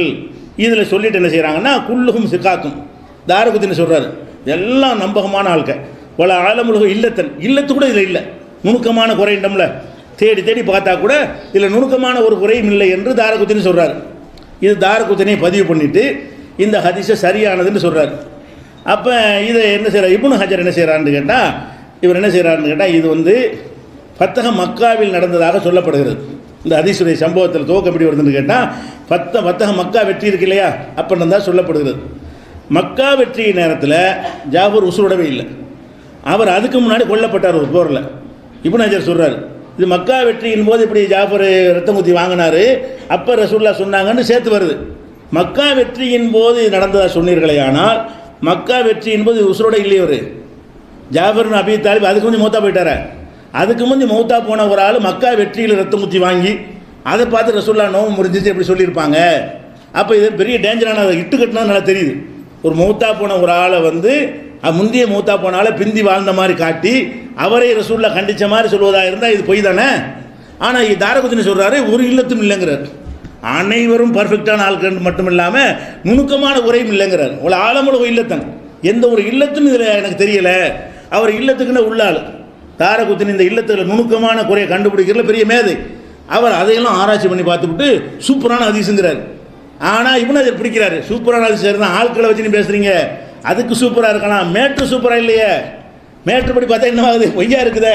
அப்போ ஜாஃபர் இப்னு அபி தாலிப் இல்லாத நேரத்தில் சொல்ல அப்படி சொல்லியிருப்பாங்க, ஆளை இல்லை, அவர் இல்லாத நேரத்தில் எப்படி ரசூலுல்லாஹ் சொல்லியிருப்பாங்க அப்படின்னு என்ன செய்கிறாரு? அப்படி சொல்ல அன்னதாலிக்க கான ஃபில் ஃபத்தஹி, இந்த ஹதீஸில் சொல்லப்பட்டிருக்கு ஃபத்தஹ் மக்காவில் இது நடந்ததாக சொல்லப்பட்டிருக்கிறது. ஓ ஜாஃபர் கான குத்தில கபலதாலிக்க, ஜாஃபர் அதுக்கு முந்தைய கொல்லப்பட்டு விட்டார். ஒரு போரில் கொல்லப்படுவாங்கல்ல, வீட்டிலெல்லாம் குடும்பத்தெல்லாம் ஒரு சாப்பாடு செஞ்சு கொடுங்கன்னு சொல்லுவாங்கல்ல, அந்த சம்பவத்தில் மூத்தா போயிடுறார் அவர். அப்போ இது இப்னு ஹஜர் ஃபத்துல் பாரில் கேட்குறாரு. இது எதுக்காக கேட்குறாரு?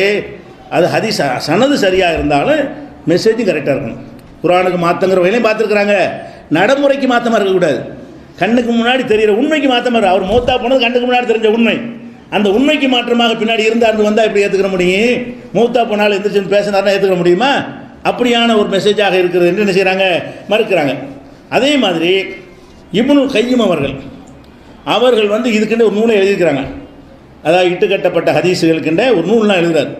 நூல் எழுதி அவர்கிட்ட கேட்குறாங்க, இந்த இட்டுக்கட்டப்பட்ட ஹதீஸுகளை ஒரு கண்டுபிடிக்க ஒரு பொதுவான ரூல் மாதிரி உங்களுக்கு சொல்ல இயலுமா, ஒரு விதிமுறை மாதிரி உங்களுக்கு சொல்ல இயலுமான்னு கேட்குறாங்க.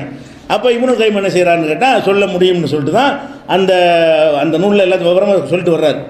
இப்படி சில பேர் கேட்குறாங்க, சொல்ல முடியும், இன்னென்ன மாதிரி இருந்தால் சனதை கூட பார்க்க வேண்டியதில்லை, அறிவிப்பாளரை பார்க்க வேணாம், இன்னென்ன மேட்டிருந்து தள்ளி விட்டுருங்க, இன்னென்ன மாதிரி ஒரு ஹதீஸ் இருக்குமே, ஆனால் அது சரியான ஹதீஸ் இல்லை என்று சொல்லி ஒரு டீட்டெயிலான சில விதிமுறைகளை சொல்கிறாரு. அது எல்லாமே ஏற்றுக்கொள்ளத்தக்கதாக இருக்குது, அறிஞர்கள் ஒப்புக்கொள்ளத்தக்கதாக தான் இருக்கிறது. அந்த விஷயங்களை இன்ஷா அல்லாஹ் நாளை பார்க்கலாம். நேற்றைய தினம் சொன்ன செய்தியில் சில சந்தேகங்கள் சில பேருக்கு ஏற்பட்டிருக்கிறது. அதை தெளிவுபடுத்திட்டு அதை தொடருவோம். அதாவது முந்தைய அறிஞர்கள் குர்ஆனுக்கு மாற்றமாக இருக்கிறது என்று பல ஹதீஸுகளை மறுத்திருக்கிறார்கள் என்ற சான்றுகளை எல்லாம் நம்ம காட்டணும். அதை எப்படி நீங்கள் புரிந்து கொள்ள வேண்டும் என்று சொன்னால், அவங்க குர்ஆனுக்கு மாற்றமாக இல்லாத சிலதையும் மறுத்திருக்கிறாங்க, குர்ஆனுக்கு மாற்றமானதையும் மறுத்திருக்கிறாங்க. சிலதை குர்ஆனுக்கு மாற்றமாக இல்லை, நம்ம அதுக்கு விளக்கம் கொடுக்க முடியும், அப்படிப்பட்டதையும் மறுத்திருக்கிறாங்க. அதை நம்ம எதுக்கு எடுத்து சொல்கிறோம் என்றால், இந்த அடிப்படை கொள்கை அவங்கள்ட்ட இருந்தது. குர்ஆனுக்கு மாற்றமாக இருந்தால் நம்ம ஏற்றுக்கொள்ளக்கூடாது என்ற கொள்கையில் ஒரு ஹதீஸை பார்க்கிறார்கள். அவர்களுக்கு குர்ஆனுக்கு மாற்றமாக தெரிகிறது என்ற காரணத்தினால் அவங்க நிராகரித்திருக்கிறார்கள் என்ற அடிப்படையில் தான் அதை எடுத்து வைத்தோம். அதில் அவங்க மறுத்தது எல்லாமே சரியானது கிடையாது. சிலதை கரெக்டாக குர்ஆனுக்கு மாற்றம் என்று மறுத்திருக்கிறார்கள். சில விஷயம் குர்ஆனுக்கு ஏற்றதாகவே இருக்கிறது. அவங்க பார்வையில் சில குறைபாடு இருந்ததுனால அவங்க செஞ்சுருக்கிறாங்க. ஆனால் அடிப்படை என்னவென்று கேட்டால், அந்த அறிஞர்கள் எல்லாருடைய உள் மனசுலையும் குர்ஆனுக்கு மாற்றமாக இருக்கிற ஹதீஸை ஏற்றுக்கொள்ளக்கூடாது அந்த கொள்கை இருந்தது. அந்த கொள்கை அடிப்படையில் பார்க்குறாங்க. அவங்க பார்வைக்கு குர்ஆனுக்கு மாற்றமாக தெரிகிறது, அதனால மறுத்துடுறாங்க. குர்ஆனுக்கு மாற்றம் இல்லைன்னு சிலர் நினைத்திருப்பார்கள் பல ஹதீஸுகளை. நம்ம இப்போ பார்க்கும்போது குர்ஆனுக்கு மாற்றம் தெரியுது, வலுவ ஆதாரம் இருக்கிறது, எப்படி தான் விளக்கம் கொடுக்க முடிஞ்சாலும் விளக்கம் கொடுக்க முடியாத அளவுக்கு முரணாக இருக்கிறது, இப்போ நம்ம தள்ளிடுவோம். இவ்வளோ பேரும் குர்ஆனுக்கு மாற்றம்னு சொல்லலையேன்னு பார்க்கக்கூடாது. குர்ஆனுக்கு மாற்றம் என்று சொன்ன ஹதீஸுகளையும் பரிசீலனைக்கு எடுக்கணும், குர்ஆனுக்கு மாற்றம் இல்லை என்று சொன்ன ஹதீஸுகளையும் பரிசீலனைக்கு எடுக்கணும். குர்ஆனுக்கு மாற்றம் என்பது நமக்கு பளிச்சென்று தெரியணும், அதனுடைய எல்லா கேள்விகளுக்கும் அதில் பதில் இருக்கணும். அந்த மாதிரி இருந்தால் தான் அந்த ஹதீஸை தள்ளணும். ஆனால் அடிப்படையில் யாரும் முரண்படலை. நம்ம சொன்ன அந்த அறிஞர்கள் எல்லாருமே குர்ஆனுக்கு மாற்றமாக இருக்கிற செய்தி ஏற்றுக்கொள்ளக்கூடாது என்ற அடிப்படையில் ஒன்றுபட்டிருந்தார்கள். இதை கூடுதல் தகவலாக வச்சுக்கிறோம். அடுத்ததாக இன்னொரு செய்தி என்னவென்று சொன்னால், பரவலாக இப்போ நம்ம இந்த தௌஹீத் ஜமாத்து குர்ஆனுக்கு மாற்றமாக தான் எடுத்துக்கொள்ளக்கூடாது சொல்லும்போது இது புதுக்கொள்கைன்னு தான் பரப்புகிறாங்க. அதுக்கு தான் அதெல்லாம் எடுத்துக்காட்டணும். இவங்கெல்லாம் சொல்லாட்டாலும் அதான் சட்டம் தான். குர்ஆனுக்கு நிகராக மற்றது வரலன்னு யாரும் சொல்லியா தெரியணும்? குர்ஆனுக்கு நிகராக மற்றதெல்லாம் இல்லைன்னு யாராவது சொன்னால் தான் அது குர்ஆனுக்கு நிகராகுமா? குர்ஆனுக்கு மாற்றமாக இருந்தால் ஏற்றுக்கொள்ளக்கூடாதுங்கிற பேசிக்கு அடிப்படை. ஒரு இமாமும் சொல்லாட்டாலும் அது அடிப்படை தான். ஒரு இமாம் எந்த ஒரு இமாமும் இது சொல்லலை, சொல்லாவிட்டால் கூட அப்போ குர்ஆனுக்கு மாற்றமாக தள்ளி எடுத்துக்கலாமா? அவ்வளோ பேரும் சொல்லுவதும் ஒருவர் சொல்லுவதும் சரியாகுமாங்கிற நம்ம அறிவுக்கே தெரிகிறது. நம்ம ஏற்றுக்கொண்ட நம்பிக்கை அடிப்படையில் அல்லாஹ்வுடைய குர்ஆனுக்கு சமமாக எதுவும் ஆகாது. அந்த வகையில் நம்ம கொள்கையில் தெளிவாக இருக்கிறோமே தவிர, சில அறிஞர்கள் சொன்னதுனால தான் அது சரி நம்ம சொல்லவில்லை. எதுக்கு அந்த அறிஞர்களை எடுத்து காட்டுறோம் என்றால், ஒருவரும் சொல்லலை, அதுக்காகத்தான். ஒருவரும் சொல்லலைன்னு ஒரு வாதத்தை வைக்கிற காரணத்தினால், இல்லை நிறைய பேர் சொல்லியிருக்கிறாங்க அப்படின்னு வைக்கிறோம். இதுக்கு மாற்றமாக நிறைய பேர் சொல்லியிருப்போம், அதையும் காட்டுவாங்க. மாற்றமாக சொன்னாலும் பிரச்சனை இல்லை, ஆதரவாக சொன்னாலும் பிரச்சனை இல்லை. நம்ம பிரச்சனை எதுக்கு என்றால், ஒருவருமே சொல்லலை என்ற காரணத்திற்கு தான் இதை வைக்கிறோம். இவங்க யாரும் சொல்லாவிட்டாலும் அதான் சட்டம். இன்னொரு விஷயத்தை கவனிக்கணும், இது பாயிண்ட் வருவோம். இப்னு கையிம் இப்னு தைமியா அவர்களுடைய மாணவர், பெரிய அறிஞர். இது எல்லாருமே இந்த ஹதீஸ் குர்ஆன் மறுப்பாளர்கள் இருக்காங்கல்ல, இந்த கூட்டமும் ஏற்றுக்கொண்ட அறிஞர். இந்த குர்ஆன் மறுக்கக்கூடிய இந்த சலபி கூட்டம் இருக்காங்க இல்லையா, இவர்களும் மதிக்கத்தக்க அறிஞர் யாருன்னு கேட்டால் இப்னு கையிம் அவர்கள். இப்னு கையிம் பேர்லேயே இந்த சலபிகள் டெஸ்ட்டை வச்சுக்கிறாங்க. மெட்ராஸில் பார்த்தா தெரியும். என்ன ட்ரெஸ்ஸுக்கு பேர் என்ன? IRGCயா? அது என்ன IRG, என்ன அப்ரிவேஷன் என்ன? இப்னு கையிம். இப்னு கையிம் ரிசர்ச் தான் ஐஆர் ஆச்சுங்களா. அப்போ இப்னு கையிம்ங்கிறவர் அவங்களால் மதிக்கப்படுற ஆளுங்கிறதுக்காக வேண்டி அவர் பேரை வச்சு தான் அரபு நாட்டில் காசு வாங்க முடியாது. விளங்கிக்கிறங்க, அவர் பேரை சொல்லி தான் காசு வாங்க முடியும் என்று சொன்னால், அப்போ சலபுகளுக்கு ரொம்ப பெரிய இமாம் யார்? இப்னு கையிம். இப்னு தைமியாவுடைய மாணவர். அது அவர் ரொம்ப முக்கியமான ஒரு ஆள் தான்.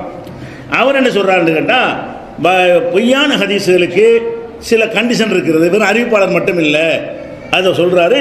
ஓ மின்ஹா, பொய்யான ஹதீஸுகளுடைய கண்டிஷனில் ஒரு ஒன்று என்னவென்றால் தக்தீபுல் ஹிஸ்ஸி லஹு, கண்கூடான உண்மை அதை மறுக்கிறது. அப்படி ஒன்றை ரசூலுல்லாஹ் சொன்னால் ஹதீஸ் இல்லை. நீ குர்ஆனுக்கு நம்ம சொல்கிறோம், அவர் அட்வான்ஸாக சொல்கிறார். என்ன சொல்கிறாரு? கண்கூடாக ஒன்று தெரிகிறது, அதுக்கு மாற்றமாக ரசூலுல்லாஹ் சொன்னாங்கன்னு வருது. நெருப்பு ஜில்லுன்னு இருக்கும் ரசூலுல்லாஹ் சொன்னாங்கன்னு ஒரு ஹதீஸ் வருது. இது பொய்யா இல்லையா? நெருப்பு ஜில்லுண்டா இருக்கும், கண்கூட தெரியும் சுடுதுங்க. கண்கூடாக கையை வச்சு பார்த்தா சுடும்னு தெரிகிற ஒரு விஷயத்தை நெருப்பு குழுகுலுன்னு இருக்கும். இப்ராஹிம் நபிக்கு இருந்துச்சு அது ஒரு விஷயம். பொதுவாக சொன்னார், நெருப்பு குழுகுலுன்னு இருக்கு, ஜில்லு ஜில்லுன்னு இருக்குன்னு ஒருத்தர் சொன்னார், ரசூலுல்லாஹ் சொன்னாங்க அப்படின்னு ஹதீஸ் வந்தால் கண்ண முடிய மறுத்துடலாம்ல? ஏன்? கண்ணுக்கு தெரிகிற உண்மைக்கு மாற்றமாக ரசூல் பேச மாட்டார். அவர் சொல்றார், அதாவது கண்ணுக்கு தெரியான ஐம்புலன்களும் எதை உணர்கிறதோ அதுக்கு மாற்றமாக ரசூலுல்லாஹ் சொன்னதாக சொன்னால் அது ஹதீஸ் இல்லை. எவ்வளோ பெரிய பலமான அறிவிப்பாளர் அறிவிச்சிருந்தாலும் நெருப்பு ஜில்லுன்னு இருக்குன்னு ரசூலுல்லாஹ் சொன்னதாக சொன்னால் அது ஆகாதது. அப்படி சொல்ல மாட்டார்கள். எல்லாம் பொய்யாக்கிட்டு போயிடுவான் இஸ்லாத்தை. அப்புறம் நெருப்பு தூக்காட்டு ஜில்லுன்னு இருக்கும், அந்த கையை பிடி ஒத்தன் பிடிக்க மாட்டான். அப்புறம் கடைசியில் பொய், உங்கள் மார்க்கம் பொய்ன்னு போயிடுவான். அப்படியான ஒரு சோதனை இந்த மார்க்கத்துக்கு எல்லாம் வைக்க மாட்டான், ரசூலுல்லாஹ் சொல்லியிருக்க மாட்டார்கள். அதுக்கு உதாரணம் என்ன சொல்கிறாருன்னு கேட்டால், அல் பாதஞ்சானு ஷிஃபாவும் மின்குள்ளி தாயின், இந்த கத்தரிக்காய் முதல் சொன்னோம்ல, கத்தரிக்காய் எல்லா நோய்க்கும் மருந்து அப்படிங்கிற வச்சு அவர் கேட்குறாரு, ஏன்டா கத்தரிக்காய் எல்லா நோய்க்கும் மருந்து, நீ எந்த நோய்க்கு மருந்து கொடுத்து பார்த்த? வயிற்று வலி கொடுத்து பார்த்தியா? தலைவலி கொடுத்து பார்த்தியா? எத்தனை பேருக்கு காய்ச்சல் இருக்கும்போது கத்திரிக்காய் கொடுத்தா ஜாஸ்தியாக போயிடுது காய்ச்சல். அவர் கேட்குறாரு, சும்மா காய்ச்சல் ஜாஸ்தியாக இருந்தால் கத்திரிக்காய் கொடுக்கும்போது ஜாஸ்தியாக போயிடுது, பித்த நோய் ஜாஸ்தியாக இருந்தால் அவனுக்கு கத்திரிக்காய் கொடுத்து அதிகமாகி போயிடுது. அதே மாதிரி பல நோய்களுக்கு அது கூட்டுறது தான் நான் பார்த்துட்டு இருக்கிறோம். கண்ணுக்கு முன்னாடி தெரியுது கத்திரிக்காயில் அப்படி நோய் நிவாரணம் இல்லைண்டு. எல்லா நோய்க்கும் நிவாரணம் கிடையாது. அதையும் ரசூலுல்லாஹ் சொல்லியிருப்பாங்க அப்படின்னு சொல்லி மறுக்கிறார். அப்போ கண்ணுக்கு முன்னாடி உள்ள ஒரு உண்மைக்கு மாற்றமாக ரசூலுல்லாஹ் சொன்னதாக வறுமையானால் அது ஹதீஸ் அல்ல, அறிவிப்பாளர்லாம் பார்க்க தேவையில்லைங்கிற அர்த்தத்தில் சொல்கிறார். அதே மாதிரி இன்னொரு ஹதீஸ் இருக்குது. ஒரு மனிதன் நம்ம பேசிக்கிட்டு இருக்கிறோம், பேசிக்கிட்டு இருக்கும்போது ஒருத்தர் தும்மல் போட்டார். தும்மல் போட்டு உண்மை, ஒரு எந்த பேச்சு பேசும்போது தும்மல் போட்டு விடுகிறார்களோ அது உண்மையான செய்தி என்று ரசூலுல்லாஹ் சொன்னாங்களாம். நம்ம கூட புறை ஏறுனுச்சுன்னு சொன்னால் யாரும் நினைக்கிறாங்கம்மாங்க. யாரும் நினைக்கிறதுக்கு நமக்கு புறை ஏறுறதுக்கு என்ன இருக்குது? எவனே நினைச்சாங்க புறை ஏறுமா? இது யாரோ ஒரு லூசுன்னு சொல்லியிருக்கான்னு வைங்களேன், அது நம்ம எல்லாரும் சேர்ந்து சொல்லிக்கிட்டு இருக்கிறோம். இது லூசுன்னு சொன்னால் விட்டுட்டு போயிடலாம். ரசூலுல்லாஹ் சொல்ல முடியுமா அப்படி? அப்போ நபிகள் நாயகம் ஸல்லல்லாஹு சொன்னாங்களா, அஸ்தகுல் ஹதீஸி, பேச்சிலேயே உண்மையான பேச்சு என்னென்று கேட்டால் எங்கே தும்மல் போடப்படுது அதுதான். அப்போ ஒரு கோர்ட்டில் சாட்சி சொல்கிறான், ஐயா நான் திருடவே இல்லை, தும்மல் போட்டான் ஒருத்தன், உன்னோடு உண்மையான சாட்சி அப்படின்ன முடியுமா? எப்படின்னா எத்தனை பேர் பொண்ணானவர் பொய் கண்ணுக்கு முன்னாடி பொய்ன்னு தெரியுது, அப்போ தும்மல் நடக்குது. இது எப்படி இதான் உண்மையாக கண்டுபிடிக்கிற அளவுகோல்? ஒருவன் தும்மல் போடுவதை வைத்து அந்த செய்தி உண்மைன்னு கண்டுபிடிக்கிறது மார்க்கத்தில் உள்ளதா? இதை ரசூலுல்லாஹ் சொல்லியிருப்பாங்களா? அப்போ இதுக்கு சாட்சி, அப்போ இதுக்கு விசாரணை, அப்போ இதுக்கு நீதிபதி, அப்போ இதுக்கு தீர்ப்பு, 2 சாட்சி வேணும் அது. அப்போ இதுக்கு எழுத்துமானோ? தும்மலை கவனிச்சிக்க, கோரவை சபையில் வை, எவனா தும்முறானு பாரு, தும்முனோன்னு உண்மைன்னு கண்டுபிடிச்சிக்க. இது ஒரு மாதிரி இப்படி ஒரு ரூலிங்காக இருக்கும் உலகத்தில். இது அல்லாஹ்வுடைய தூதர் இதெல்லாம் சொல்லுவாங்க. அவ்வளோ தெளிவாக பேசக்கூடியவங்க, வஹி தொடர்பு உள்ளவங்க இது மாதிரி இல்லாமல் பேசுவாங்க. இதை சொல்லி காட்டுறாரு. கண்ணுக்கு முன்னாடி தெரிகிறது எத்தனையோ செய்திகள், பொய் செய்திகளுக்கு முன்னாடி தும்மல் போடப்படுகிறது, ஆனால் அது பொய்யாக இருக்கிறது. இந்த ஹதீஸை வச்சுக்கிற உண்மை நீங்கள் சொல்லுவீங்களா? இப்னு கைம் கேட்குறாரு. கண்ணுக்கு முன்னாடி இது பொய்ன்னு தெரியுதா இல்லையா? இதுக்கே இப்படி அறிவிப்பாளரை பார்க்குறீங்க? இது பொய், இது இப்படிலாம் மார்க்கத்தில் இருக்காது. குற்றத்தை விசாரிக்கிறதுக்கு ஒட்டுமொத்த குர்ஆன் நமக்கு வழிகாட்டி இருக்கிறது, ஹதீஸ் வழிகாட்டி இருக்கிறது, உண்மை பொய்யை கண்டுபிடிக்கிறது வழிகாட்டி இருக்கிறது. அந்த வழியில் தான் உண்மை பொய்யை கண்டுபிடிக்கணுமே தவிர அவனுடைய நம்பகத்தன்மை விசாரிக்கணும், சாட்சிகளை பார்க்கணும், தடயங்களை பார்க்கணும், ஆவணங்களை பார்க்கணும், ரெக்கார்டுகளை பார்க்கணும், பேப்பர்களை பார்க்கணும், அதையெல்லாம் பார்த்து இது உண்மைன்னு கண்டுபிடிக்கணுமே தவிர தும்மல் போட்டு உண்மைன்னு கண்டுபிடிக்கிறது இது மெத்தடா? இது எவனாச்சும் உலகத்தில் ஏற்றுக்குருவானா? இந்த நாட்டிலே ஏற்றுக்குருவானா? இந்த அரசாங்கமாக எந்த கோர்ட்டாவது ஏற்றுக்குருமா இதை? அப்போ நீங்கள் உங்கள் வழக்கு இப்படி நடந்தால் ஏற்றுக்குருவீங்களா? உங்களுக்கு பாதகமாக ஒரு தும்மல் போட்டான்னு வைங்க, உன் தும்மல் போட்டால் நான் ஏற்றுக்கிறேன், அவருக்கு கொடுத்துருங்க, அவர் பொருள் தான் சொல்லுவீங்களா? அப்போ எவனும் ஏற்றுக்கொள்ளாத ஒரு விஷயத்தை வந்து அல்லாஹ்வுடைய ரசூல் சொன்னாங்கன்னு பரப்புறீங்க. இது எப்படிப்பா ஹதீஸாக இருக்குங்கிறதுக்கு உதாரணம் காட்டுறாரு. அதான் நிதர்சனமாக கண்ணுக்கு தெரிகிற உண்மைக்கு மாற்றமாக ஒரு செய்தி ரசூலுல்லாஹ் பேரில் சொல்லப்படுமையானால் இது பொய், அது ஹதீஸ் அல்ல என்று சொல்றாரு. அடுத்து என்ன செய்யறாருன்னு கேட்டால், மின்ஹா முகாலபத்துல் ஹதீஸி சரிஹல் குரான். ஹதீஸ் என்று சொல்லக்கூடியது குரானுக்கு நேரடியாக முரண்படுவதும் அது பொய் என்பதற்கு ஆதாரம். இப்போ நம்ம சொல்கிறோம்ல, அதை இப்னு கைம் தான் சொல்கிறார். இப்னு கைம் பேரில் ட்ரஸ்ட் வச்சுக்கிட்டு இப்னு கைம் பேரில் வந்து அரபு நாட்டில் பணம் வாங்கிட்டு என்ன செய்கிறாங்க, இது நாம் புது கொள்கை சொல்லிட்டோம், இது வந்து வழிகேடர்கள் காபிர்கள், முதல்ல அவர் காபிர் பத்தா கொடு. யாருக்கு? இப்னு கைமுக்கு தான் கொடுக்கணும். ஏன்? அந்த வார்த்தை தெளிவாக சொல்கிறார். முன்ஹா முகாலபத்துல் ஹதீஸி சரிஹல் குரான். குரானுடைய தெளிவான கருத்துக்கு மாற்றமாக ஹதீஸ் அமைந்திருந்தால் அது என்னது? பொய். அதுக்கு உதாரணம் காட்டுறாரு. அவர் சில உதாரணம் காட்டுறாரு. என்ன காட்டுறாருன்னு கேட்டால், ரசூலுல்லாஹ் சொன்னாங்களா, மிக்தாரு துன்யா, இந்த உலகத்தினுடைய ஆயுள் காலம் சபத் ஆலாபி சனா, 7000 வருஷம்தான் அப்படின்னு ரசூலுல்லாஹ் சொன்னாங்களாம். இப்போ 7000 வருஷம் தான் துன்யாவுடைய ஆயுள் காலம்னு வச்சுட்டோம்னு சொன்னால், ஒவ்வொருத்தரும் கணக்கு பண்ணி இன்னும் 2000 இருக்கிறது, இன்னும் 1000 தான் இருக்கிறது, இன்னும் 500 ஆண்டு தான் இருக்கிறது, இன்னும் 100 ஆண்டு தான் இருக்கிறது, இந்த அடுத்த வருஷம் அழிஞ்சு போயிடும் தெரிஞ்சிருவாங்க எல்லாரும். அல்லாஹ் நினைச்சா கியாமத்தில் அழிய முடியாதுங்கிறான். குறிப்பிட்ட காலத்தில் உலகம் அழியும் என்று இருந்தால் உலகம் அழியிற வருஷத்தை அனைவரும் தெரிஞ்சிருவோம். அப்போ நாளைக்கு அடுத்த வருஷம் தான் அழிய போகுதுங்கிறத தெரிஞ்சுருமா இல்லையா? நம்ம 7000 வருஷத்தை அழியுதுன்னு வைங்களேன், நம்ம 6999 வருஷத்துக்கு நம்ம இருக்கிறோம். அப்படி இருந்தால் என்ன பண்ணுவோம்? அப்படியே ஒரு வருஷம் தானே இருந்துச்சு, பார்த்து ஒழுங்கா செய்யுங்கடா, அடுத்த வருஷம் அவ்வளோ அழிய போகுது. அல்லாஹ் என்ன செய்யறான்? அல்லாஹ் உனக்கே தெரியாதுங்கிறான். ரசூலுல்லாஹ் பார்த்து சொல்கிறான், எஸ் அலுவனுக்கு அனிசா, கியாம நாளை பற்றி உன் இடத்துல கேட்கிறார்கள், ஐயான முர்சாகா, அது எப்போ வரும் என்று ஒன்று கேட்கிறார்கள், ஃபீமாந்தம் என்று திக்கிறாக, அது பற்றிய ஞானம் உனக்கு எங்கே இருக்கிறது? ரசூலுல்லாஹ் பார்த்து அல்லாஹ் கேட்குறான், இலா ரப்பிக்கு முன்தகாகா, அதனுடைய முடிவான ஞானம் உன் இறைவனிடத்தில் இருக்கிறது.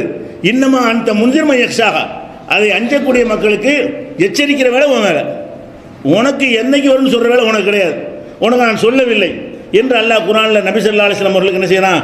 சொல்லி காட்டுகிறான். அதே மாதிரி இன்னமா இல்முஹா இந்த ரப்பி, அந்த நாளுடைய இல்மு அல்லாஹ்விடத்தில் தான் இருக்கிறது. லாயு ஜல்லிஹா லி வக்திஹா இல்லாஹுவ, அந்த நேரம் வரும்போது அவனை தவிர யார் வெளிப்படுத்த முடியாது, அவன் ஒருத்தனுக்கு தான் தெரியும் உலகம் அழிகிற காலம்னு இருக்கிறது. இது குர்ஆனுடைய நஸ். என்ன? உலகம் என்னைக்கு அழியும் என்று யாரும் சொல்ல முடியாது. உலகத்தினுடைய லைஃப் 10,000 வருஷம் ரசூலுல்லாஹ் சொன்னதாக சொன்னால் என்னைக்கு அழியும் தெரிந்து விட்டது. 5000 வருஷத்தில் அழியும்னு சொன்னார்களே, ஆனால் எப்போ அழிய போகுதுங்கிற நமக்கு தெரிந்து விட்டது.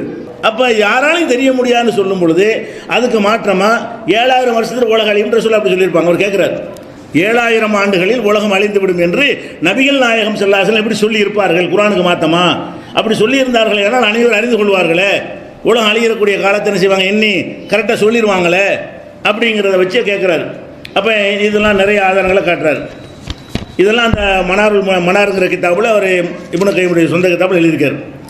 அதே மாதிரி வந்து இப்னு கைம் சொல்கிறாரு, மின்ஹா இஸ்டிமாலுல் முஜாசபாத், அதாவது இது இல்லாமல் ரசூலுல்லாஹ் சொல்லுவாங்க என்கிற மாதிரியான உளறல்கள் நம்ம பார்க்கும்போது செய்யும். ரசூலுல்லாஹ் சொன்னால் சிரிப்பு வரும். ரசூலுல்லாஹ் இப்படியா ஒரு லூஸ் மாதிரி அது தெரியும், வாசனமே சரி, அந்த மாதிரியான ஒரு கருத்தை ரசூலுல்லாஹ் சொன்னதாக வந்தால் அது பொய், அது ரசூல் சொன்னது அல்ல.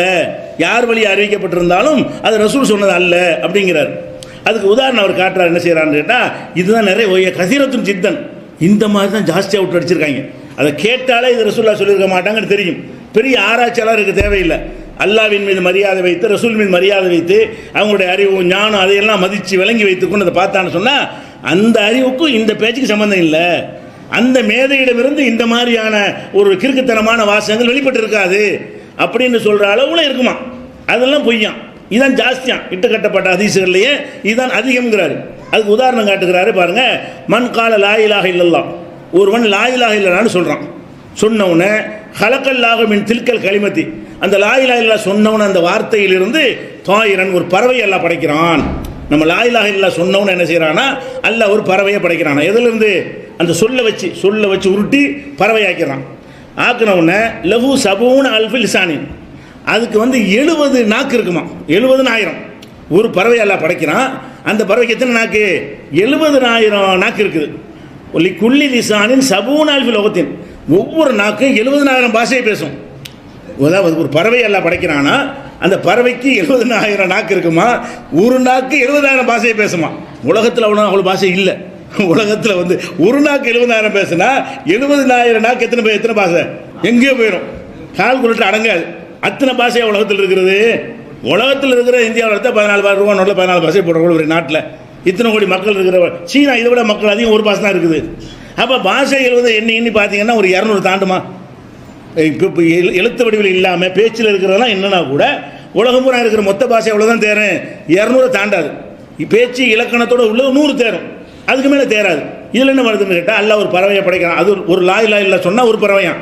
ஒரு நாளைக்கு 100 சொன்னீங்கன்னு வைங்க, என்ன இவ்வளோ பறவை என்ன செய்ய போகிறோம்? முதல்ல இத்தனை பறவை படைச்சு அதில் என்ன, அதில் நமக்கு என்னென்ன, நமக்கு சொர்க்கத்தில் அது தருவோம் இது தருவோம்னா அது ஒரு நன்மைன்னு இருக்கிறது. இதில் என்ன இருக்குன்னு பாருங்களேன். அதாவது மண்கால லா இலாஹ இல்லல்லாஹ், லா இலாஹ இல்லல்லாஹ் என்று ஒருவன் சொன்னானே ஆனால் ஹலக்கல்லாஹுவின் தில்கல் கலிமா, அந்த கலிமாவிலிருந்து அல்லாஹ் படைக்கிறான். 1000 ஒரு பறவையை உருவாக்குறான். லஹு சபூன் அல்ஃபு லிசானின், அதுக்கு 70,000 நாக்குகள் இருக்கும். லி குல்லி லிசானின் சபூன் அல்ஃபு லுகத்தின், ஒவ்வொரு நாக்குக்கு 70,000 பாஷை இருக்கும். எஸ்தக்ஃபிருன் அல்லாஹ் லஹு, 70,000 பாஷையை கொண்டு அல்லாஹ் இவனை மன்னிச்சிருன்னு கேட்பாங்களாம். அந்த பறவை வந்து 70,000 நாக்கு, ஒரு நாக்கில் 70,000 பாஷை, இத்தனை பாஷையிலையும் அல்லாட்ட முறையிடுவாங்களாம், அல்லாஹ் இவனை மன்னிச்சிரு அப்படின்னு. இது கேட்குற ஒரு தமாசு மாதிரி இருக்கு. இதில் ரசூல் இப்படியே சொல்லுவாங்க, இதுக்கு 70,000 பறவை போட்டு படைக்கணும், இதெல்லாம் பேசிக்க தப்பாக இருக்குது, பார்த்தாலும் உளறல் மாதிரி இருக்கிறது. அது இல்லை அப்படி இல்லை தானே, அத்தனை பாஷை உலகத்தில் இல்லை தானே, அந்த வகையில் இதை சேர்ந்துருது. அதை பார்க்குறோம். இதெல்லாம் சொல்கிறாரு. அதே மாதிரி என்ன செய்கிறாங்கன்னு கேட்டால், ஒருத்தன் வந்து இந்த காரியத்தை செய்வானே ஆனால், இன்னென்ன காரியத்தை செய்தால் அவனுக்கு சொர்க்கத்தில் 1000 பட்டணங்களை எல்லாம் கொடுப்பான். சொர்க்கத்தில் 1000 சொர்க்கத்தில் ஒரு மாளிகை கொடுத்து உட்கார வச்சிருக்கோம். ஏன்னா சொர்க்கத்தில் 1000 நகரங்களை உண்டாக்கி கொடுப்பானான்ல, அதுக்கெல்லாம் போக முடியுமா ஒரு மனுஷனுக்கு? 1000 நகரங்களை கொடுப்பான். ஒஃபீக்குள்ளி மதீனத்தின் ஒவ்வொரு நகரத்துலையும் சபூன் அல்ஃபு கஸர் 70,000 கோட்டைகள் இருக்குமா.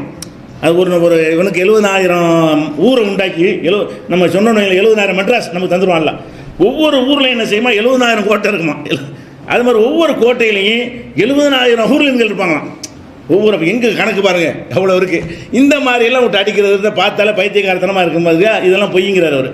இது வந்து நிறைய வந்து இது அவர் என்ன சொல்கிறாருன்னு கேட்டால், வம்சாலு ஹாதிகள் முஜாசபாத்தில் பாரிதத்தி அல்லத்தி லாயகுலு ஹாலு வாலிஹா மின் நகதி அமரைனி. இது சொன்னவன் 2ல் ஒரு ஆளாக இருக்கணும்.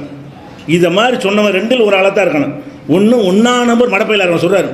இப்படி சொன்னவன் வந்து காயத்தில் ஜகலி உலகமுகி, வட்டி கட்டிய மூடன் சொல்லியிருக்க வேண்டும். அல்லது ஜிந்திக்கு இந்த மார்க்கத்தை குறைபடுத்துறதுக்காக வேண்டி ரசூல்லாவை வந்து மட்டப்படுத்தட்டும் அப்படின்னு இட்டுக்கிட்டு வேணும். ரொம்ப புத்திசாலியாக இருந்து இந்த மாதிரி உளறல்களை எல்லாம் ரசூல்லா சொன்னாங்கன்னு சொன்னால் இஸ்லாத்தை விரும்ப மாட்டாங்க, இஸ்லாத்தோடு ஓடி போயிடுவாங்க. அப்போ இஸ்லாத்தோடு ஓடி போயிடுவாங்க என்பதற்காக ஒரு சதிகாரம் செஞ்சுருக்கணும். அல்ல இங்கே உள்ளவங்க செஞ்சுருந்தாங்கன்னா கூறுகட்ட முட்டாப்பில் இருக்கணும் என்று அவர் இப்னு கைம் என்ன செய்கிறாரு, தீர்ப்பளிக்கிறார்.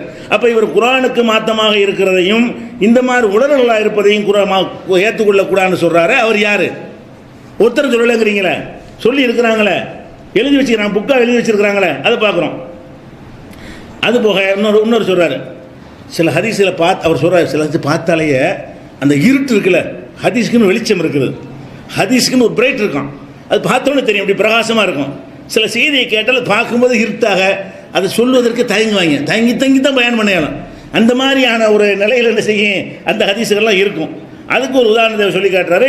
மன்சல்லா சலாத்த லுஹா கதா லுஹா தொழுகை இத்தனை ரக்காத் ஒருத்தன் தொழுதானேயானால் அப்போ ஊத்திய சவாப சபீன நபியா, அவனுக்கு ஒரு தடவை லுஹா தொழுதால் 70 நபிமார்களுக்கு கிடைக்குமே மொத்த கூலி, அப்படி இவனுக்கு கிடைச்சிருமா. 70 நபி ஒரு வாழ்நாள் கூட ஒரு நபி செஞ்சிருப்பார்லங்க, அவருக்கு கிடைக்கிற கூலி அளவுக்கு அது மாதிரி 70 நபிமார்கள் செஞ்ச கூலி எது கிடைக்கும்? ஒரு தடவை லுஹா தொழுதால் கிடைக்கும் என்று ரசூல்லா சொன்னாங்கன்னு லுஹா தொழுகை சிறப்புக்காக ஒருத்தன் விட்டு அடிச்சிருக்கிறான். அவர் என்ன கேட்குறாருன்னா, இந்த கிறுக்கனுக்கு தெரியவில்லை, நூஹ் நபி இருக்காங்களே 950 வருஷம் கொடுக்கப்பட்டு அந்த வாழ்நாள் பூரா லுஹா தொழுதாலும் ஒரு நபியுடைய சவாபு அடைவானான்னு இருக்கிறார். என்ன கேட்குறாரு, ஒரு லுஹா தொழுகைக்கு 70 நபி நன்மை அடைகிறான்னு சொல்லியடா, 950 வருஷம் உனக்கு தரப்பட்டு 950 வருஷம் லுஹாவுலே நீ மூலி கிடந்தாலும் ஒரு நபியுடைய நன்மை உனக்கு கிடைக்குமா? நபின்னா என்ன நினைச்சிட்டு இருக்க நீ? நபியுடைய நன்மை வந்து 2 ரகாத் லுஹாவில் நபிமார் அடைஞ்சல் அடைச்சிடணும். எப்படின்னா அவங்க பட்ட தியாகம் அடி உதை இப்போ அதெல்லாம் சொல்ல முடியுமா? அது கிடைக்கிற கூலிக்கு நிகர் எதுவும் வர முடியுமா? அவங்களுக்கு நிகராக எங்கே 70 பேருக்கு கிடைச்சி ஃபஸ்ட்டு போயிடுவானே. 70 நபிக்கு மேலே போனால் முதல்ல அம்பியாக்கள்லாம் இருக்க மாட்டாங்க, லுஹா தொழுதால் கலந்து உட்காந்துருப்பாங்க. அப்போ இது எப்படி மார்க்கமாகும் அவர் கேட்குறாரு. பார்த்தாலே பொய்ன்னு தெரியலையா அப்படிங்கிறாரு. அதே மாதிரி வந்து சில ஹதீஸில் வந்து பார்த்தாலே என்ன செய்யும் பொய்ன்னு தெரியும். நம்ம ஏற்கனவே சொன்னோம்ல, இந்த அரிசி சாப்பிட்டா பசி போகும், எவன் அரிசியை சாப்பிட்டானோ அது பசி போகாமல் இருக்காது, அதையும் சொல்லி காட்டுறாரு. பார்த்தால கேலியா இல்லையா? இது ரசூல்லாவை சொல்லணும், எல்லாரும் தெரிஞ்ச விஷயம். இதை போய் ரசூல்லா சொன்னாங்கன்னா எப்படி நீ ஏற்றுக்கிறிய அப்படின்னு நம்ம கேட்டோம்ல, அதே கேட்குறாரு. இப்னு கையும் கேட்குறாரு. இவர் கேட்டதை வச்சா நம்மளும் கேட்டோம், முன்னாடி சுட்டி காட்டணுமா இல்லையா? இவருடைய கேள்வி வச்சு நம்ம அந்த கேள்வியை கேட்டோம். அந்த ஹதீஸையும் சுட்டி காட்டுறாரு. அதே மாதிரி வந்து ஆகாய வெளி இருக்குல்ல, பால் வெளி இருக்கா இல்லையா? அந்த பால் வெளிங்கிறது எதில் படைக்கப்பட்டுச்சு? பால் வெளி காலி இடம் தான், அது ஒன்றுமே இல்லை, பால் வெளி தான். அது எதில் படைக்கப்பட்டுச்சுன்னா அரிசிக்கு கீழே ஒரு பெரிய பாம்பு இருக்குதான். இது எங்கேருந்து இருந்தாலும் விளங்கிருங்கப்பா. பாம்பு இந்த மாதிரி இதெல்லாம் யாருக்கு உள்ளது? வேறு மதங்களில் உள்ளது. ஒரு கழுத்தில் பாம்பு போட்டிருப்பார் அவர் அதை தாங்கிட்டு இருக்கலாம் சொல்கிறாங்கல்ல, அதுலேருந்து இங்கே காப்பி அடித்து ஹதீஸில் கொண்டு சேர்த்துப்பட்டாங்க. எப்படி? அரிசிக்கு கீழே ஒரு பாம்பு இருக்கிறது, அந்த பாம்புடைய வியர்வையிலிருந்து தான் இந்த பால்வெளி அல்லாஹ் படைத்தான். அரிசிக்கில் எங்கடா பாம்பு இருக்குது? அரிசிக்கில் மலைக்கு சுமந்துக்கிட்டு இருக்கிறாங்க, அரிசிக்கில் பாம்பு இருக்குன்னு. அப்போ இதெல்லாம் அவர்கிட்ட பார்த்தாலே இது பொய்ன்னு தெரியலையான்னு கேட்குறாரு. இந்த மாதிரிலாம் ஹதீஸுகளை இட்டுக்கட்டி வைத்திருக்கிறார்கள் என்று இப்னு கையும் அவர்கள் சொல்கிறார்கள். அப்போ இதெல்லாம் நம்ம என்ன விளங்குகிறது என்று சொன்னால், குரானுக்கு மாற்றமாக இருக்கிறது மாத்திரம் இல்லை, ப்ராக்டிக்கலாக நடைமுறைக்கு மாற்றமாக இருந்தால் கூட ஏற்றுக்கிற மறுத்துருக்குறாங்க. கத்தரிக்காய் விஷயத்தில் மறுக்கிறாங்க. அப்போ நீ கரிஞ்சிரவத்தையும் மறுக்கக்கூடாது. கரிஞ்சிரவம் எல்லா நோய்க்கும் மருந்துங்கிற, கத்தரிக்காயை மறுத்தா ஓகேங்கிற. கரிஞ்சிரவத்தை எல்லா நோய்க்கும் மருந்து, எல்லா நோய்க்கும் மருந்தாகும். அதில் சில மருத்துவம் இருக்குது. கரிஞ்சிரவத்தில் மருத்துவம் இருக்குது. மூத்தை தவிர எல்லாத்துக்கும் நிவாரணம்னு சொன்னால் எப்படி? இது மூத்தை தவிர இதுக்கு நான் கொடுத்துடலாமா? அதை ஏன் அப்படி? நான் இப்னு கைம் சொன்ன பாஷையில் கத்திரிக்காய்க்கு சொன்னார் இல்லையா, அந்த அளவுகளில் பார்த்தா தெரியத்தானே செய்தது. நடைமுறையில் அப்படி இல்லை, ப்ராக்டிக்கலாக அப்படி காணும். ப்ராக்டிக்கலாக பார்க்கக்கூடாதுங்கிறாங்க, பார்க்கணுங்கிறார் அவர். ப்ராக்டிக்கலாக பாரு, இப்படி இருந்தால் தான் ஏற்றுக்கிறேன்னு. பொய் எப்படி ரசூல்லா சொல்லுவாங்க? கண்ணு முன்னாடி நடக்கலன்னு தெரியுது, அதை ரசூல்லா அப்படி சொல்லுவாங்கலாம் கேட்குறாரு. அப்போ இதையும் நம்ம பார்க்குறோம். அதே மாதிரி வந்து அபூபக்கர் தையிபுங்கிற ஒரு ஆள் சொல்கிறார், இன்னமின் ஜும்லத்தி தலாயிலில் வலை, இட்டுக்கட்டப்பட்ட செய்தியுடைய ஆதாரங்களில் முக்கியமான அம்சம் என்னவென்றால், ஐயக்கூன முகாலிஃபன் லில் அக்லி, அறிவுக்கு எதிராக இருக்கும், அறிவுக்கு நேர் மாற்றமாக இருக்கும். எந்த மனுஷனோட அறிவும் ஏற்றுக்கொள்ளாது, அந்த மாதிரியாக இருக்கும். பிஹைசுலாயக்கப்போல தவியில் அதுக்கு எந்த ஒரு வியாக்கியானமும் கொடுத்து சரி பண்ணவே இயலாது. அறிவுக்கு மாற்றமாகவும் இருக்கேன், வியாக்கியானம் கொடுத்து சரி பண்ணுற மாதிரி சிலது இருக்கும். இப்போ மறுமையெல்லாம் கூட அறிவுக்கு மாற்றமாக தான் இருக்கிறது. படைத்த இறைவனுக்கு ஏன் முடியாதுங்கிற வகையில் அதுக்கு வியாக்கியானம் கொடுத்துக்கலாம். ஒரு வியாக்கியானம் கொடுக்க முடியாமல் இருக்கும். அந்த மாதிரி இருக்குமையானால் அது வந்து ஹதீஸ் கிடையாது, அந்த ஹதீஸை ஏற்றுக்கொள்ளக்கூடாதுன்னு சொல்லி அவர் சொன்னதாக தத்ரீபுர் ராவிங்கிற நூலில் சொல்லியிருக்கிறாங்க. அதே மாதிரி ஒரு ஹதீஸை பாருங்கள். 100 ஹிஜ்ரி 100 இருக்குல்ல, ரசூலுல்லாஹ்வுடைய காலத்துக்கு 100 வருஷத்துக்கு பிறகு ஒரு குழந்தை பிறக்குமையானால், லா யூலத்து பாதல் மேத்து மௌலுதுன் லில்லாஹி பி ஹாஜத்துன், 100 ஆண்டுக்கு பிறகுற எந்த குழந்தை பிறந்தாலும் அதெல்லாம் அல்லாஹ்வுக்கு தேவையற்ற ஆளுக்கு, அவங்கெல்லாம் வேஸ்ட்டு. 100க்குள்ளே பிறந்தா தான் நல்லா இருக்கலாம். ஹிஜ்ரி 100க்கு பிறகு யார் பிறந்தாலும் வேஸ்ட்டுன்னு ஆயிடுச்சு. இதில் என்ன செய்கிறாங்கன்னு கேட்டால், அந்த இப்னு ஜௌசி சொல்கிறார், போய் இஸ்னாது சஹீஹுன், இது சரியான அறிவிப்பாளராக இருக்குன்னு சொல்லிவிட்டு இதை ஏற்றுக்கிற ஏழ்மா அப்படின்னு அவரே அறிஞர் இல்லைன்னு போயிடுவார். யார்? எல்லாம் 100 வருஷத்துக்கு பிந்தி வந்த 50 பேர் குப்பையாக போயிருமா? இப்போ 100 வருஷத்துக்கு பிந்தி வந்த எல்லா இமாம்களும் யாரெல்லாம் 100க்கு தாண்டி வர்றாங்களோ அவங்க எல்லாருமே என்னவாயிருவாங்க? வேஸ்ட்டுன்னு ஆயிடுவாங்க. 100 ஆண்டுக்கு பிறகு பிறக்கிற எல்லாருமே வேஸ்ட்டு, அல்லாஹ்வுக்கு தேவையற்றவர்கள், ஹிஜ்ரி 100க்குள்ளே எல்லாம் முடிஞ்சு போச்சு அப்படின்னு ரசூலுல்லாஹ் சொன்ன உடனே இதுக்கு மட்டும் வரிஞ்சு கட்டி நிறைய ஆளுமைகள் பதில் சொல்கிறாங்க. அது எப்படி 100க்கு பிறகு நாங்கள்லாம் வரலையா? 100க்கு பிறகு இவரெல்லாம் வரலையா?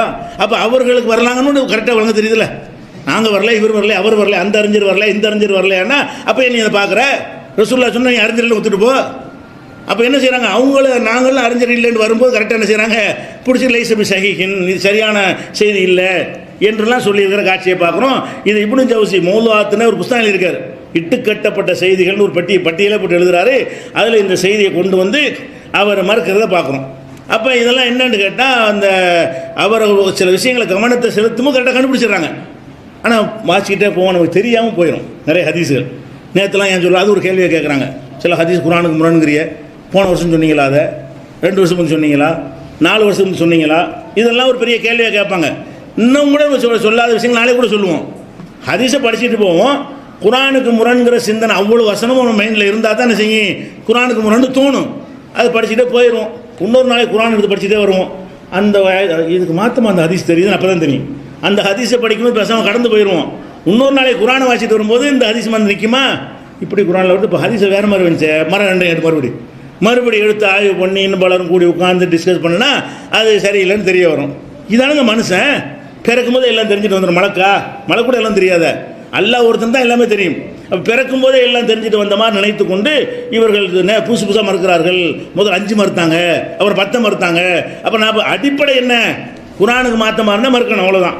குரானுக்கு மாற்றமாக இருக்கிற தெரிய வந்தால் மறுப்போம், மாற்றமாக இருக்கிற தவறாக சுட்டி காட்ட வாபஸ் வாங்கிக்கிறோம். அடிப்படை வாபஸ் வாங்க மாட்டோம். அந்த ஹதீஸ் மாற்றமில்லைன்னு ஒத்துக்கிறோம். எந்த ஹதீஸாவது குரானுக்கு மாற்றமில்லை நிரூபித்தீர்களே ஆனால் அந்த ஹதீஸில் குரானுக்கு மாற்றம் இல்லை, நீங்கள் சொல்கிறபடி விளக்கம் கொடுக்கலாம் என்று அந்த ஹதீஸை திரும்பி எடுத்துக்கொள்ளலாம், தப்பு கிடையாது. அடிப்படையை மாற்ற முடியாது. குரானுக்கு மாற்றமாக இருந்தாலும் ஏற்றுக்கொள்ளணும், தப்பாக வச்சுக்கிறாங்கல்ல, அதை நம்ம ஏற்றுக்கொள்ள முடியாது. அதே மாதிரி ஹனபி மதஹபில் சர்ஹசின்ற ஒருத்தர், அதான் அவங்களுடைய உசூல், அதாவது சட்ட விதி எழுதுனே ஒரு ஆள், உசூலு சர்ஹசின்னு நூல் எழுதியிருக்கிறார். அந்த ஹனபி மதவுடைய ஃபிக்குக்கெல்லாம் எப்படி சட்டம் வகுக்கிறது என்பதெல்லாம் அந்த நூலில் தான் எடுப்பாங்க. அவர் என்ன செய்கிறாருன்னு கேட்டால், அம்மா இதா கானல் ஹதீஸு முஹாலிஃபன் லில் கிதாபில்லாஹி தஆலா, ஒரு ஹதீஸ் என்பது அல்லாஹ்வுடைய கித்தாபுக்கு மாற்றமாக இருக்குமே ஆனால் ஃபஇன்னஹு லா யகூனு மக்பூலன், அது ஒப்புக்கொள்ளப்பட்டதாக ஆகாது. ஒலா ஹுஜ்ஜத்தன் லில் அமலி பிஹி, செயல்படுவதற்குரிய சான்றாக அது ஆகாது. அந்த உசூல்லே ரூல்லே எழுதி வச்சிருக்கிறாங்க. என்னது, ஹனஃபி மதுஹபுடைய ரூல் விசூல் போடுவாங்கள்ல, அந்த அடிப்படை விதி, அந்த விதியில் பைலா மாதிரி அவங்க அடிப்படை விதியில் எழுதி வச்சிருக்கிறாங்க. ஒரு ஹதீஸ் என்பது அல்லாஹ்வுடைய கித்தாபுக்கு மாற்றமாக இருந்தால் அது ஏற்றுக்கொள்ளப்படாது, அதை கொண்டு அமல் செய்யக்கூடாது, அது செயல்படுத்துவதற்குரிய அல்ல என்று எழுதியிருக்கிறாங்க. உசூலு சர்ஹஸில் நீங்கள் பார்க்கலாம். அதே மாதிரி இருக்குது. அதே மாதிரி இப்னு ஜௌசி சொல்கிறார், இந்த இட்டுக்கட்ட ஹதீஸெல்லாம் ஆய்வு செஞ்சதில் முக்கியமான ஒரு ஆள். அவர் என்ன சொல்கிறாருன்னா, மா அஹ்ஸன கௌலல் காயில், ஒரு ஆள் என்ன அழகாக சொல்லியிருக்கிறார் பார்த்தீர்களா, ஒருவர் சொன்னதை அவர் எடுத்து காட்டுறார். இப்னு ஜௌசி என்பவர் கடந்த காலத்தில் உள்ள சில அறிஞர்கள் சொன்ன கருத்தை எடுத்து புகழ்ந்து சொல்கிறார். என்ன சொல்கிறாரு, மா அஹ்ஸன கௌலல் காயில், இந்த சொல்லியிருக்கிறார ஒருத்தர், ஒரு அறிஞர், அந்த சொல்லி என்ன அழகாக இருக்கிறது என்று சொல்லிவிட்டு அந்த சொல்ல போடுறார். யார் சொன்னார்னு சொல்லவர், அது யாரோ ஒரு அறிஞர் சொல்லியிருக்கிறார். இவர் பார்த்து சொல்கிறார், இதா ராய்த்தல் ஹதீஸ, நீ ஒரு ஹதீஸை பார்த்தால், யுபாயினுல் மாகூல, அறிவுபூர்வமாக முடிவு செய்யப்பட்ட ஒரு விஷயத்திற்கு மாற்றமாக இருந்தால், கன்ஃபார்மாக முடிவு செய்யப்பட்ட விஷயத்துக்கு மாற்றமாக இருந்தால், அவ் யுகாலிஃபுல் மன்கூல, மன்கூல் ஆதாரப்பூர்வமாக அறிவிக்கப்பட்ட செய்தி இருக்குல்ல, அதுக்கு மாற்றமாக இருந்தால், குர்ஆனை தான் அவர் சொல்கிறார், அல்ல ஆதாரப்பூர்வமான ஹதீஸை வச்சுக்கலாம், அதுக்கு மாற்றமாக இருந்தால், அவ் யுனாகிசுல் உசூல, இஸ்லாத்தின் அடிப்படை விதிகளுக்கு மாற்றமாக இருந்தால், ஃபஅலம் அன்னஹு மௌதுஉன், அது இட்டுக்கட்டப்பட்டது அறிந்து கொள் அப்படிங்கிறார். இது ஒரு அறிஞர் சொன்னதை இவர் புகழ்ந்து பேசுகிறார். என்ன அற்புதமாக சொல்லிட்டாரு.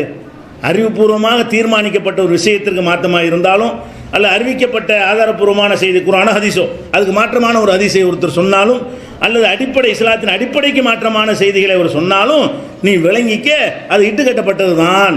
அப்போ இந்த இப்னு ஜௌசி இன்னொருத்தர் அறிஞர் சொல்ல புகழ்ந்து பேசுகிறாரு, இவர் என்ன காஃபிரா, இவர் வேற கிரகத்தில் உள்ளவரா, யாருமே சொல்லலைங்கிறீங்களே, இதை விட கடுமையான சொல்லியிருக்கார் அவர். அறிவுக்கு மாற்றமாக இருந்தால் கூட ஏற்றுக்கொள்ளக்கூடாதுன்னு சொல்கிறார் அவர். அதை நம்ம பார்க்குறோம். அதுக்கு உதாரணமாக என்ன செய்கிறாங்கன்னா, அவர் ஒரு ஹதீஸை காட்டுறார். அதாவது நூஹ் நபியுடைய கப்பல் இருக்குல்ல, நூஹ் நபி கப்பலில் போனாங்க இல்லையா, அந்த கப்பல் என்ன செஞ்சான், தாஃபத்து பில் பைத்தி சபான், காபத்துல்லாவை 7 தடவை தவாஃப் செஞ்சான். இது நூஹ் நபியுடைய கப்பல் காபத்துல்லாவை 7 முறை தவாஃப் செய்தது. ஓ சல்லத்து இந்தல் மக்காமி ரக்காயத்தேனி, மக்காமி இப்ராஹிம் ஒன்று இருக்குல்ல, அந்த இடத்துல என்ன செஞ்சான், 2 ரக்காத்து தொழுதது அப்படின்னு சொல்லி ஒரு ஹதீஸை எழுதி வச்சுக்கிறாங்க. இப்போ என்ன கேட்குறோம்னா, கப்பல் முதல்ல அது உயரமான இடத்துல காபாவெல்லாம் மறைஞ்சி போச்சு. கப்பல் போன உயரத்துக்கு மலைக்கு மேலே உட்கார்ற அளவுக்கு போயிருக்கு. வெள்ளம் வடிஞ்சவுடனே அது எங்கே உட்காருது, ஃபஸ்ட்டவ தரால் ஜூதி, ஜூதிங்கிற மலை மீது உட்கார்ந்தது நல்லா சொல்கிறான். அப்போ கப்பல் மலைக்கு மேலே தண்ணி போனதுனால அப்படி மேலே மிதந்துக்கிட்டு தண்ணி குறைய குறைய ஒரு மலை உச்சிக்கிட்ட வரும்போது தண்ணி குறையுது, அதனால் அந்த மலையில் உட்காந்துருச்சு. அப்போ அதுக்கு கீழே தான் காபாவெல்லாம் வருது. அது எங்கனக்குள்ளே காபா தவாப் செஞ்சு, காபா எப்படி தவாப் செய்யும், அதில் போய் எப்படி தொழுவும். சரி, மக்காம இப்ராஹிம் நபி பிந்தி தானே வர, மக்காம இப்ராஹிம்ன்றதுக்கு பேர்.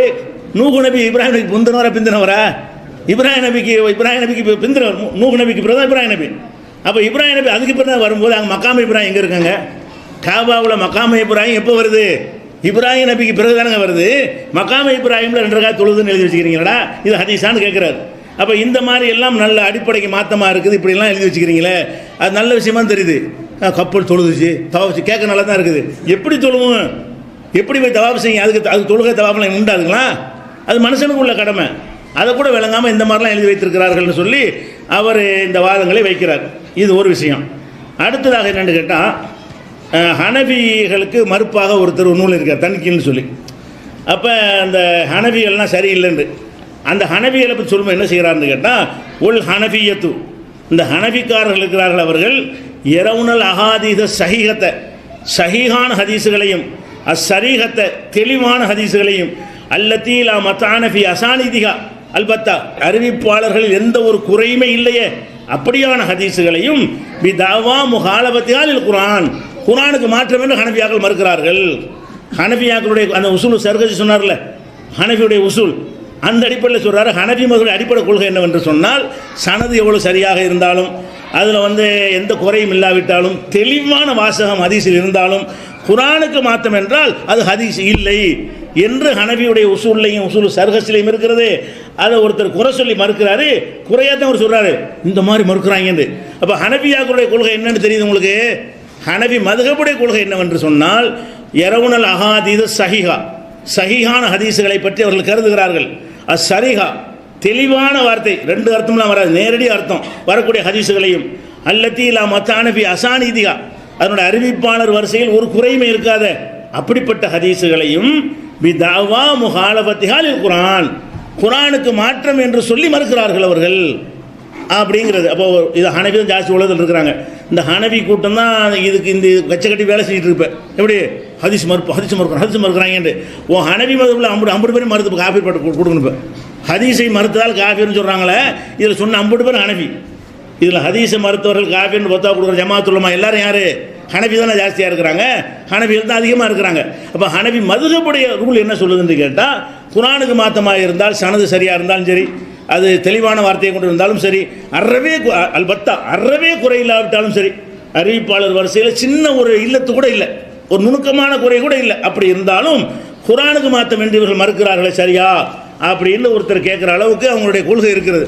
அப்போ இவங்க எப்படி இந்த ஃபத்வா கொடுப்பாங்க? அப்போ இது வேணும்னு செய்கிறாங்க. அதுக்கு இடைப்பட்ட காலத்தில் கொஞ்சம் சொல்லப்படாமல் இருந்தது. நான் என்ன விளங்குறேன்னு கேட்டால், இது தொண்டு வருது. ஒரு இடைப்பட்ட ஒரு 250 வருஷத்தில் இந்த செய்தி சொல்லப்படலை மக்களுக்கு. நாம் தமிழகத்தில் சொல்லப்படாமல் புதுசாக சொல்லும் பொழுது நாம் சொல்லாத இவன் சொல்கிறானேங்கிறது தான் இப்போ அடிப்படையாக தெரிகிறது. அவங்க தேடி பார்த்து என்ன செஞ்சுருக்கானே, நம்ம இப்படி சொல்கிறோமே, இது மாதிரி நம்ம இமாம் சொல்லியிருக்கிறாங்களா, வேறு யாரும் சொல்லியிருக்கிறாங்களா, இவங்களை நம்ம வழிகட்ட வச்சு அவங்களையும் சொல்ல வேண்டி வருமே, இப்படின்னு தேடி பார்த்துனா சொல்லணுமா இல்லையா? அது தேடி பார்த்துருந்தால் சொல்லியிருக்க மாட்டார்கள். நம்ம சொல்வதை விட கடுமையாக சொல்லியிருக்கிறார்கள். நமக்கு சொல்வதை விட அறிவுக்கு பொருத்தமில்லாட்ட கூட ஏற்றுக்கிற மாட்டேன் என்கிற அளவுக்கெல்லாம் சொல்லியிருக்கிறார்கள்னு பார்க்குறோம். இது ஒரு அடிப்படையாக போச்சு. அதே மாதிரி முகமது பின் அப்துல்லா இப்னு மஸர்ராங்கிறவர் சொன்னதாக இப்னு ஹஸ்ம் அவர்கள் எடுத்திருக்கிறார். இப்னு ஹஸ்ம் குரானுக்கு ஹதீஸ் மாற்றமாகாதுன்னு அவர் சொல்கிறார், அவர் கருத்து வேற. ஆனால் ஒரு அறிஞர் சொன்னதை எடுத்து எழுதுகிறார். என்ன எழுதுகிறாருன்னு கேட்டால், அல் ஹதீஸு சலாஹு தக்ஸாம், ஹதீஸுங்கிறது 3 வகை இருக்கிறது. ஒன்று ஹதீஸுன் முவாஃபிகுன் லில் குரான், ஒன்று குரானுக்கு ஒத்ததாக இருக்கும். குரான் என்ன சொல்லுதோ அதை விளக்குற மாதிரி என்ன செய்யும், அது ஒத்ததாக இருக்கும், குரானில் சொன்ன கருத்தையே சொல்லும். இது ஒரு வகை. ஃபுல் அஹுது பிஹி ஃபர்துன், அதை எடுத்து நடப்பது கட்டாய கடமை. 3 வகை ஹதீஸை 3 வகையாக பிரிக்கிறாரு. இப்போ ஹதீஸுன் முவாஃபிகுன் லிமாஃபில் குரான், குரானில் உள்ளதுக்கு ஏற்ப அமைந்திருக்கக்கூடிய ஹதீஸ் ஒரு வகையாக இருக்கிறது. ஃபுல் அஹுது பிஹி ஃபர்துன், அதை எடுத்து நடப்பது கட்டாய கடமை ஒரு வகை. ஓ ஹதீஸுன் ஜாயிதுன் அலாமாஃபில் குரான், குரானுக்கு முரணாக இருக்காது, ஆனால் குரானில் சொல்லதை விட கூடுதலாக இருக்கும், அதிகப்படியான விஷயங்கள் சொல்லப்பட்டிருக்கும். அது பகு முதாஃபுன் இலாமாஃபில் குரான், அதுவும் குரான் நம்ம சேர்க்கணும். ஏனென்றால் ரசூலுல்லாஹ் விளக்கறது தான் வந்தாங்க. தொழுகை நிலைநாட்டுங்கள் குரானில் இருக்குது, கையை உயர்த்தினார்கள் இல்லை குரானில்.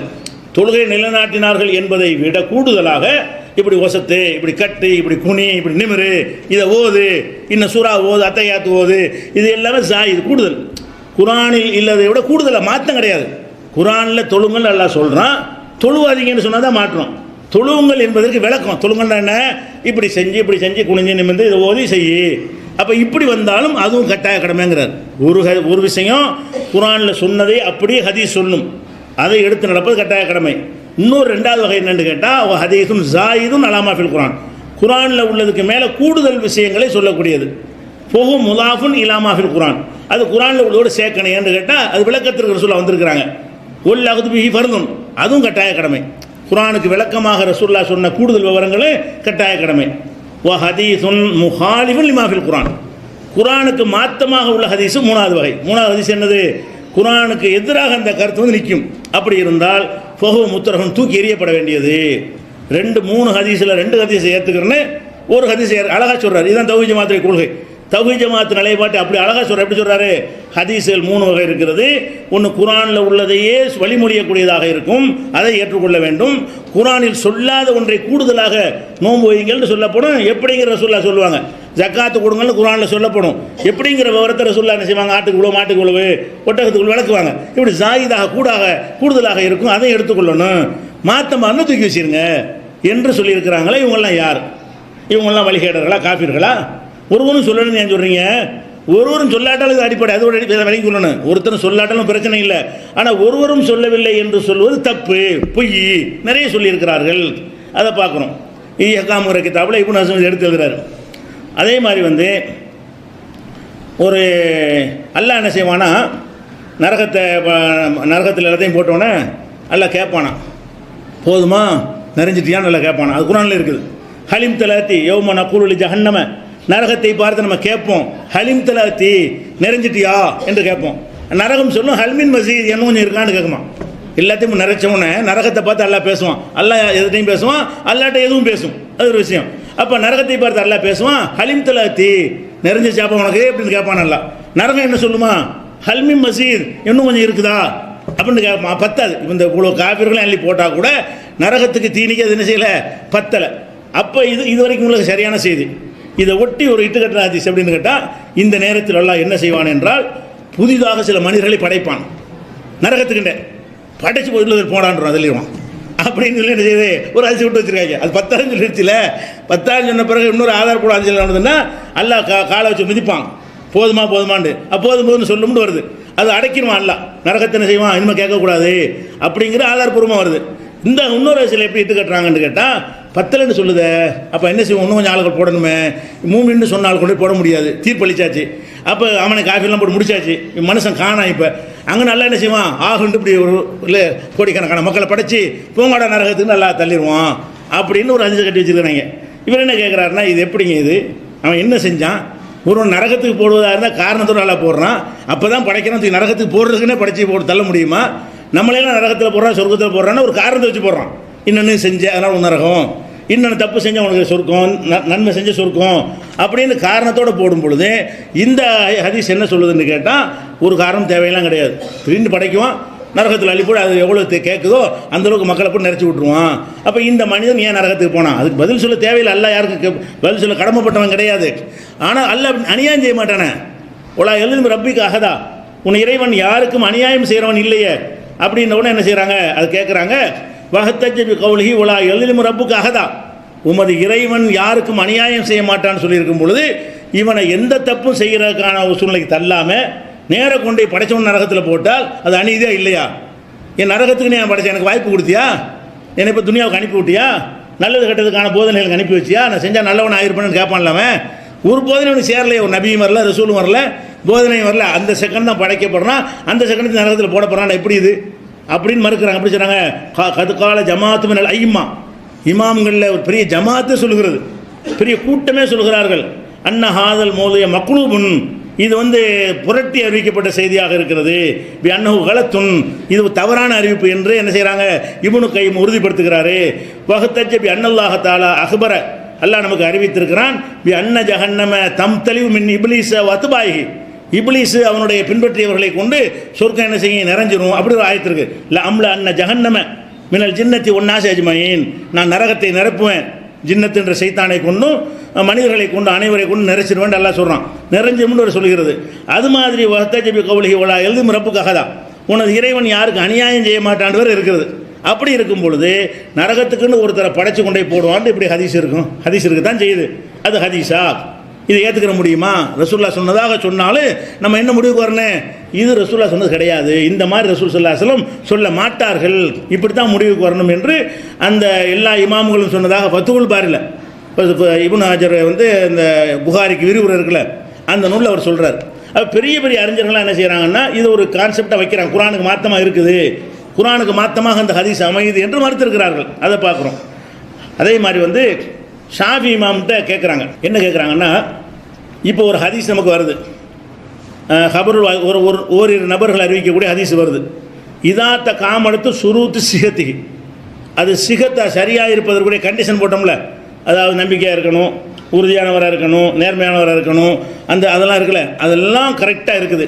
அப்படி கரெக்டாக இருந்த பிறகு ஹல் எஜிபு அருந்துகு அல் கிதாப், அதை குரானோடு கம்பேர் பண்ணி பார்க்க வேண்டுமான்னு கேட்குறாங்க. ஷாஃபி இமாம்கிட்ட போய் சரியான ஹதீஸுக்கு நம்ம சில ஷரத்து வச்சுருக்குறோம், என்ன ஷரத்து இருக்குன்னு, அதில் இருக்கணும், நீதியாக இருக்கணும், லபுத்து இருக்கணும், அதாவது சொன்னவாறு கேட்டு சொல்லக்கூடியவராக இருக்கணும், இஸ்னாதில் சங்கிலி தொடர், ஒருத்தர் அந்த தொடர்பு அறுந்து போகாமல் இருக்க வேண்டும், சாதுங்கிற அதை விட பலமானதுக்கு மாற்றமாக இருக்கக்கூடாது, நுணுக்கமான குறைபாடு இருக்கக்கூடாது, இதெல்லாம் சரியாக இருக்கிற ஹதீஸ்.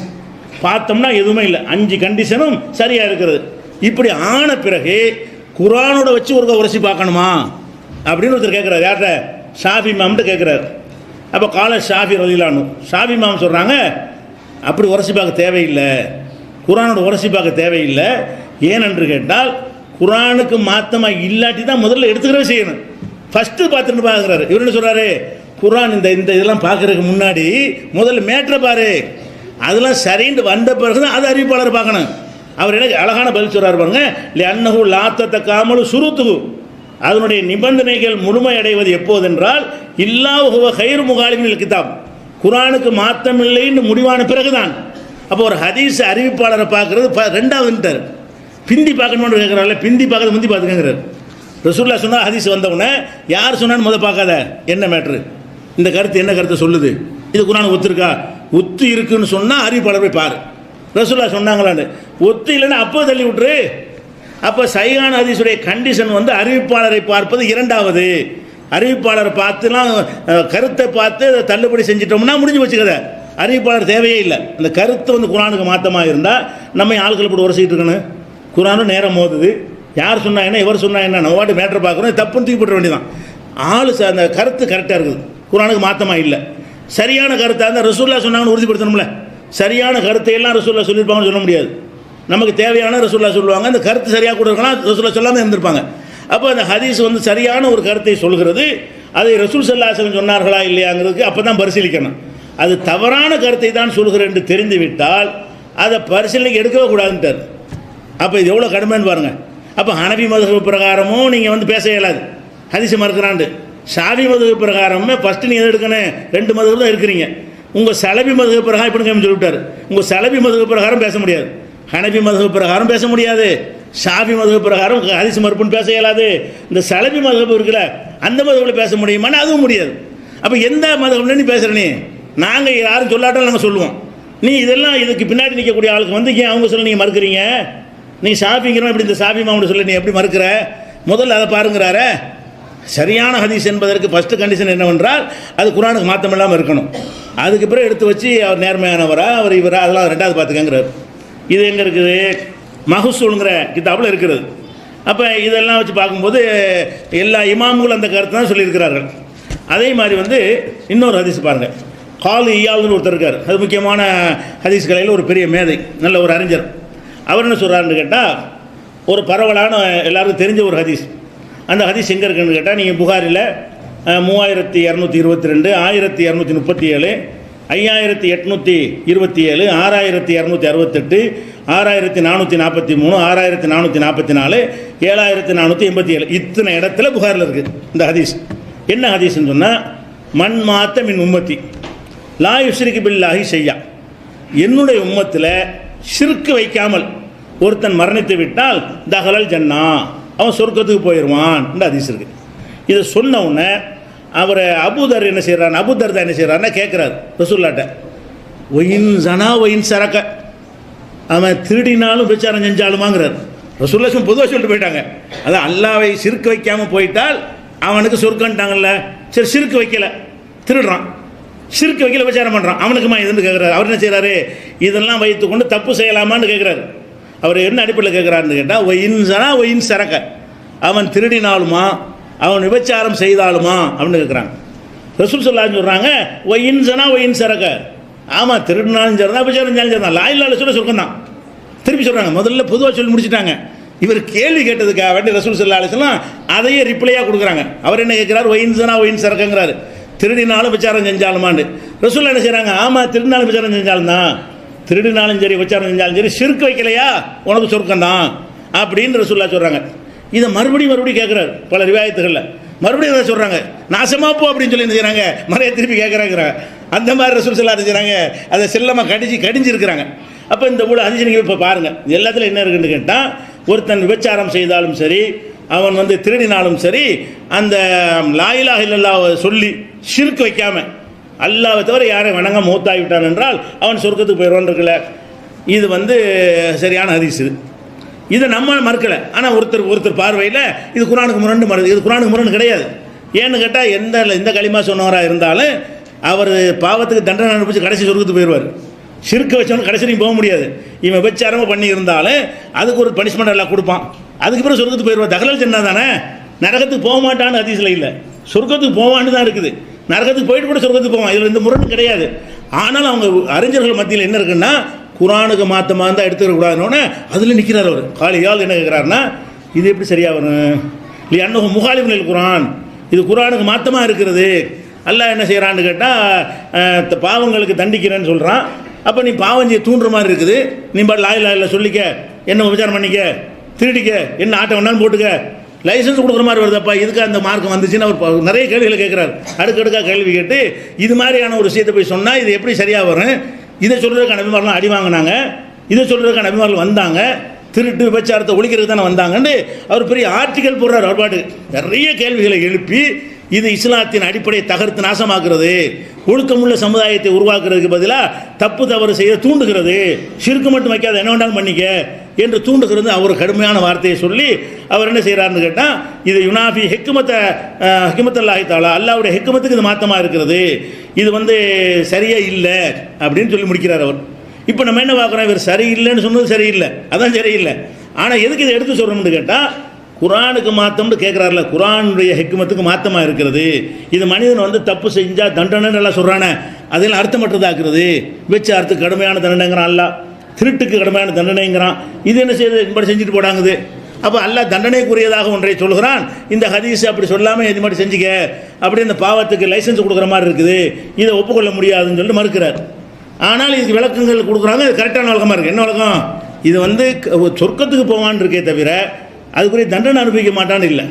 எந்த மூமெண்ட் கடுகளோ ஈமான் இருந்தாலும் போயிடுவாங்க. கடுகளோ ஈமான் இருந்து அவ்வளோ தப்பு நீங்கள் பண்ணுறீங்கன்னு வைங்க, அல்லாஹ் அதை மன்னிச்சிட்டான்னு சொன்னால் எடுத்தெடுப்பில் போயிடுவோம். அல்லாஹ் மன்னிக்கலைன்னு சொன்னால் அதுக்குரிய பனிஷ்மெண்ட் வாங்கிட்டு கடைசியாக போவோம். 10 வருஷம் நான் போடுன்றான் அல்ல நரகத்தில். 10 வருஷம் முடிஞ்ச மாதிரி சொர்க்கத்துக்கு வரத்தான் போகிறோம். இவனை ஒரு 100 வருஷம் போடுன்றான் சில தப்புக்கு, சொர்க்கத்துக்கு வரத்தான் போகிறோம். நிரந்தரமாக நம்ம சொர்க்கத்து நரகத்தில் இருக்க மாட்டோம். யார், மூமின்கள் யாருமே கடுகளோ ஈமான்றது இணை வைக்காமல் இருந்தால் பர்மனெண்ட்டாக நரகத்தில் இருக்க மாட்டோம். நம்ம தப்புக்குரிய தண்டனையை அனுபவிச்சுட்டு சொர்க்கத்துக்கு போவோம். சில பேருக்கு அல்லாஹ் கருணையை வச்சு மன்னிச்சுட்டு ஒரு தட்டி விட்டுருவான். அப்படியும் உண்டு. அவனை யாரும் கேள்வி கேட்க முடியாது. உடனே எடுத்தெடுப்பில் செஞ்செல்லாம் தெரியும்டா, எனக்கு தெரியும், நான் மறைச்சிட்டு நிப்போ அப்படின்னு சொல்லுவான்ற ஹதீஸ் இருக்கிறது. அப்போ இதெல்லாம் இவர் சொன்ன விளக்கம் சரியில்லை. ஆனால் அந்த கொள்கை அவற்றை இருந்திருக்கா இல்லையா, குர்ஆனுக்கு மாற்றமாக இருந்தால் ஏற்றுக்கொள்ளக்கூடாதுங்கிற கொள்கையினால இந்த வார்த்தை வைக்கிறார் அவர். குர்ஆனில் தவறு என்று கண்டித்த செய்திகளை எல்லாம் இவர் சரின்னு எப்படி சொல்லலாம்ங்கிற அடிப்படையில் இவர் விமர்சனம் பண்ணுற காட்சியை பார்க்குறோம். அதனால் இந்த குர்ஆனுக்கு மாற்றம்ங்கிற ஒரு விஷயத்தை எடுத்துக்கொள்ளணும். அடுத்ததாக இப்போ சமீப காலத்து இந்த இவங்கெல்லாம் என்ன செய்கிறாங்கன்னா, அரபு நாட்டுடைய சல்லிக்காக தான் பேசிகிட்டு இருக்கிறாங்க, சவுதி அரேபியாண்டு. அங்கே ஏதாவது பிரச்சனையாருங்கிறதுக்கு தான் நம்மளோட திட்டிருக்கான்னு வைங்களேன். அங்கே இந்த சாலிஹ் இப்னு உஸைமீன் இப்போ இருக்கார், அவர் பெரிய அறிஞர். அவர் என்ன சொல்கிறாருன்னு கேட்டால், இப்போ அவர் பேரை சொல்லி கண்டிக்கணும், சரியான ஆளாக இருந்தால். நான் சொல்கிறேன்னு கண்டிக்கக்கூடாது. சாலிஹ் இப்னு உஸைமீன் இப்படி சொல்லி இருக்கிறார், அவரை வன்மையாக கண்டிக்கணும்னு சொல்லி இதெல்லாம் கட்டாயிரும். அங்கேருந்து வரக்கூடிய சல்லிலாம் என்ன செய்யணும், இப்போ கட்டாயி போயிடும். அவர் என்ன சொல்கிறாருன்னு கேட்டால், முகாலபத்துல் ஹதீஸில் அக்லி, அறிவுக்கு மாற்றமாக ஹதீஸ் இருந்தால் ஏற்றுக்கொள்ளாது. யார் சொல்கிறா, இப்போ இந்த சலபு இமாம உஸ்தாதா அங்கே இருந்து கொண்டிருக்கிறார் சாலிஹ் இப்னு உஸைமீன், அவர் சொல்கிறார். அது எப்படின்னு கேட்டால், முரண்பட்ட இரண்டை சேர்க்குற மாதிரி. ஒரு செஞ்சார்கள் செய்யலை அப்படி வந்தால் ஹதீஸில் வந்தால் நீ ஏற்றுக்கிறாத. முரண்பட்ட இரண்டு என்ன செய்ய முடியாது, நடந்திருக்க முடியாது, அல்லது நடக்க முடியாத முகால் இருக்கிற சாத்தியமற்ற ஒன்றை ரசூலுல்லாஹ் சொன்னதாக சொன்னால் நீ ஏற்றுக்கிறாத இப்படின்னு சொல்லி முஸ்தலஹ் ஹதீஸுங்கிற நூலில் இவருடைய அந்த சாலிஹ் இப்னு உஸைமீன் சொன்னதை எடுத்து காட்டுறாங்க. அப்போ நம்ம என்ன கேட்குறோம்னு கேட்டால், அவங்கெல்லாம் சும்மா இருக்கிறாங்க, என்ன அவங்களெல்லாம் சொல்லி எதுக்க முடியாது, இப்னு கைம் விட்டுறாங்க, ஷாஃபிமா விட்டுறாங்க. இந்த ஹதீஸு கொள்கை தான் உனக்கு காரணமாக இருந்தால் கொள்கை சொன்ன அத்தனை பேரும் எதிர்க்கணுமா இல்லையா? இந்த குர்ஆனுக்கு மாற்றமாக இருந்து ஹதீஸ் ஏற்றுக்கொள்ளக்கூடாதுங்கிறது அதான் உனக்கு பிரச்சனையா, நாங்கள் பிரச்சனையா? உனக்கு தௌஹீத் ஜமாஅத் பிரச்சனையா, கொள்கை பிரச்சனையா? கொள்கை தான் பிரச்சனை என்றால் இந்த கொள்கை யாரெல்லாம் சொன்னாலும் அவ்வளோ லிஸ்ட்டை போடு. இவ்வளவு பேரும் வழிகேடர்கள், அதில் எங்களை சேர்த்து விடு. என்ன செஞ்சேன்னு இப்னு கையிமு, ஷாஃபி, ஹனபி இமாமு, சாலிபுன் உசைமின், இவ்வளோ அறிஞர் வழிகேடர்கள், அதோடு சேர்ந்து தௌஹீத் ஜமாத்துக்காரன் வழிகேடன்னு சொல்லி நீ கரெக்டாக இருக்குன்னு அர்த்தம். இந்த விஷயம் சொன்னோம்லாம் இமாம்ங்கிற, மௌலானாங்கிற, அறிஞருங்கிற அப்படி பாராட்டுற, எல்லாத்தையும் தூக்கி அவனை பின்பற்றிக்கிட்டு இருக்க தொழுகை நோன்பு வரைக்கும் அந்த ஷாஃபி ஹனபி ஃபாலோ பண்ணிக்கிட்டு இருக்கிறீங்க, இதே கருத்தை சொல்லியிருக்கிறாங்க. அப்போ நீங்கள் நாங்கள் சொல்லும்போது ஏற்றீங்கன்னா உங்களுடைய நோக்கம் என்ன? நாங்களாம் நோக்கம், உன் நோக்கமே தப்பாக இருக்குது, அடிப்படையே தப்பாக இருக்குது. எங்களுக்கு நீ ஃபத்வா கொடுக்காது, கொள்கைக்கு கொடு. இந்த கொள்கை சரியாக தவறாங்கிற ஃபத்வா கொடுக்க வேண்டும். இறுதியாக இதில் சில விஷயங்கள்லாம் இருக்குது. இன்ஷா அல்லாஹ் நாளைக்கு நிறைவாக முடியும். சில கேள்விகள், அறிவுபூர்வமாக சில கேள்விகளை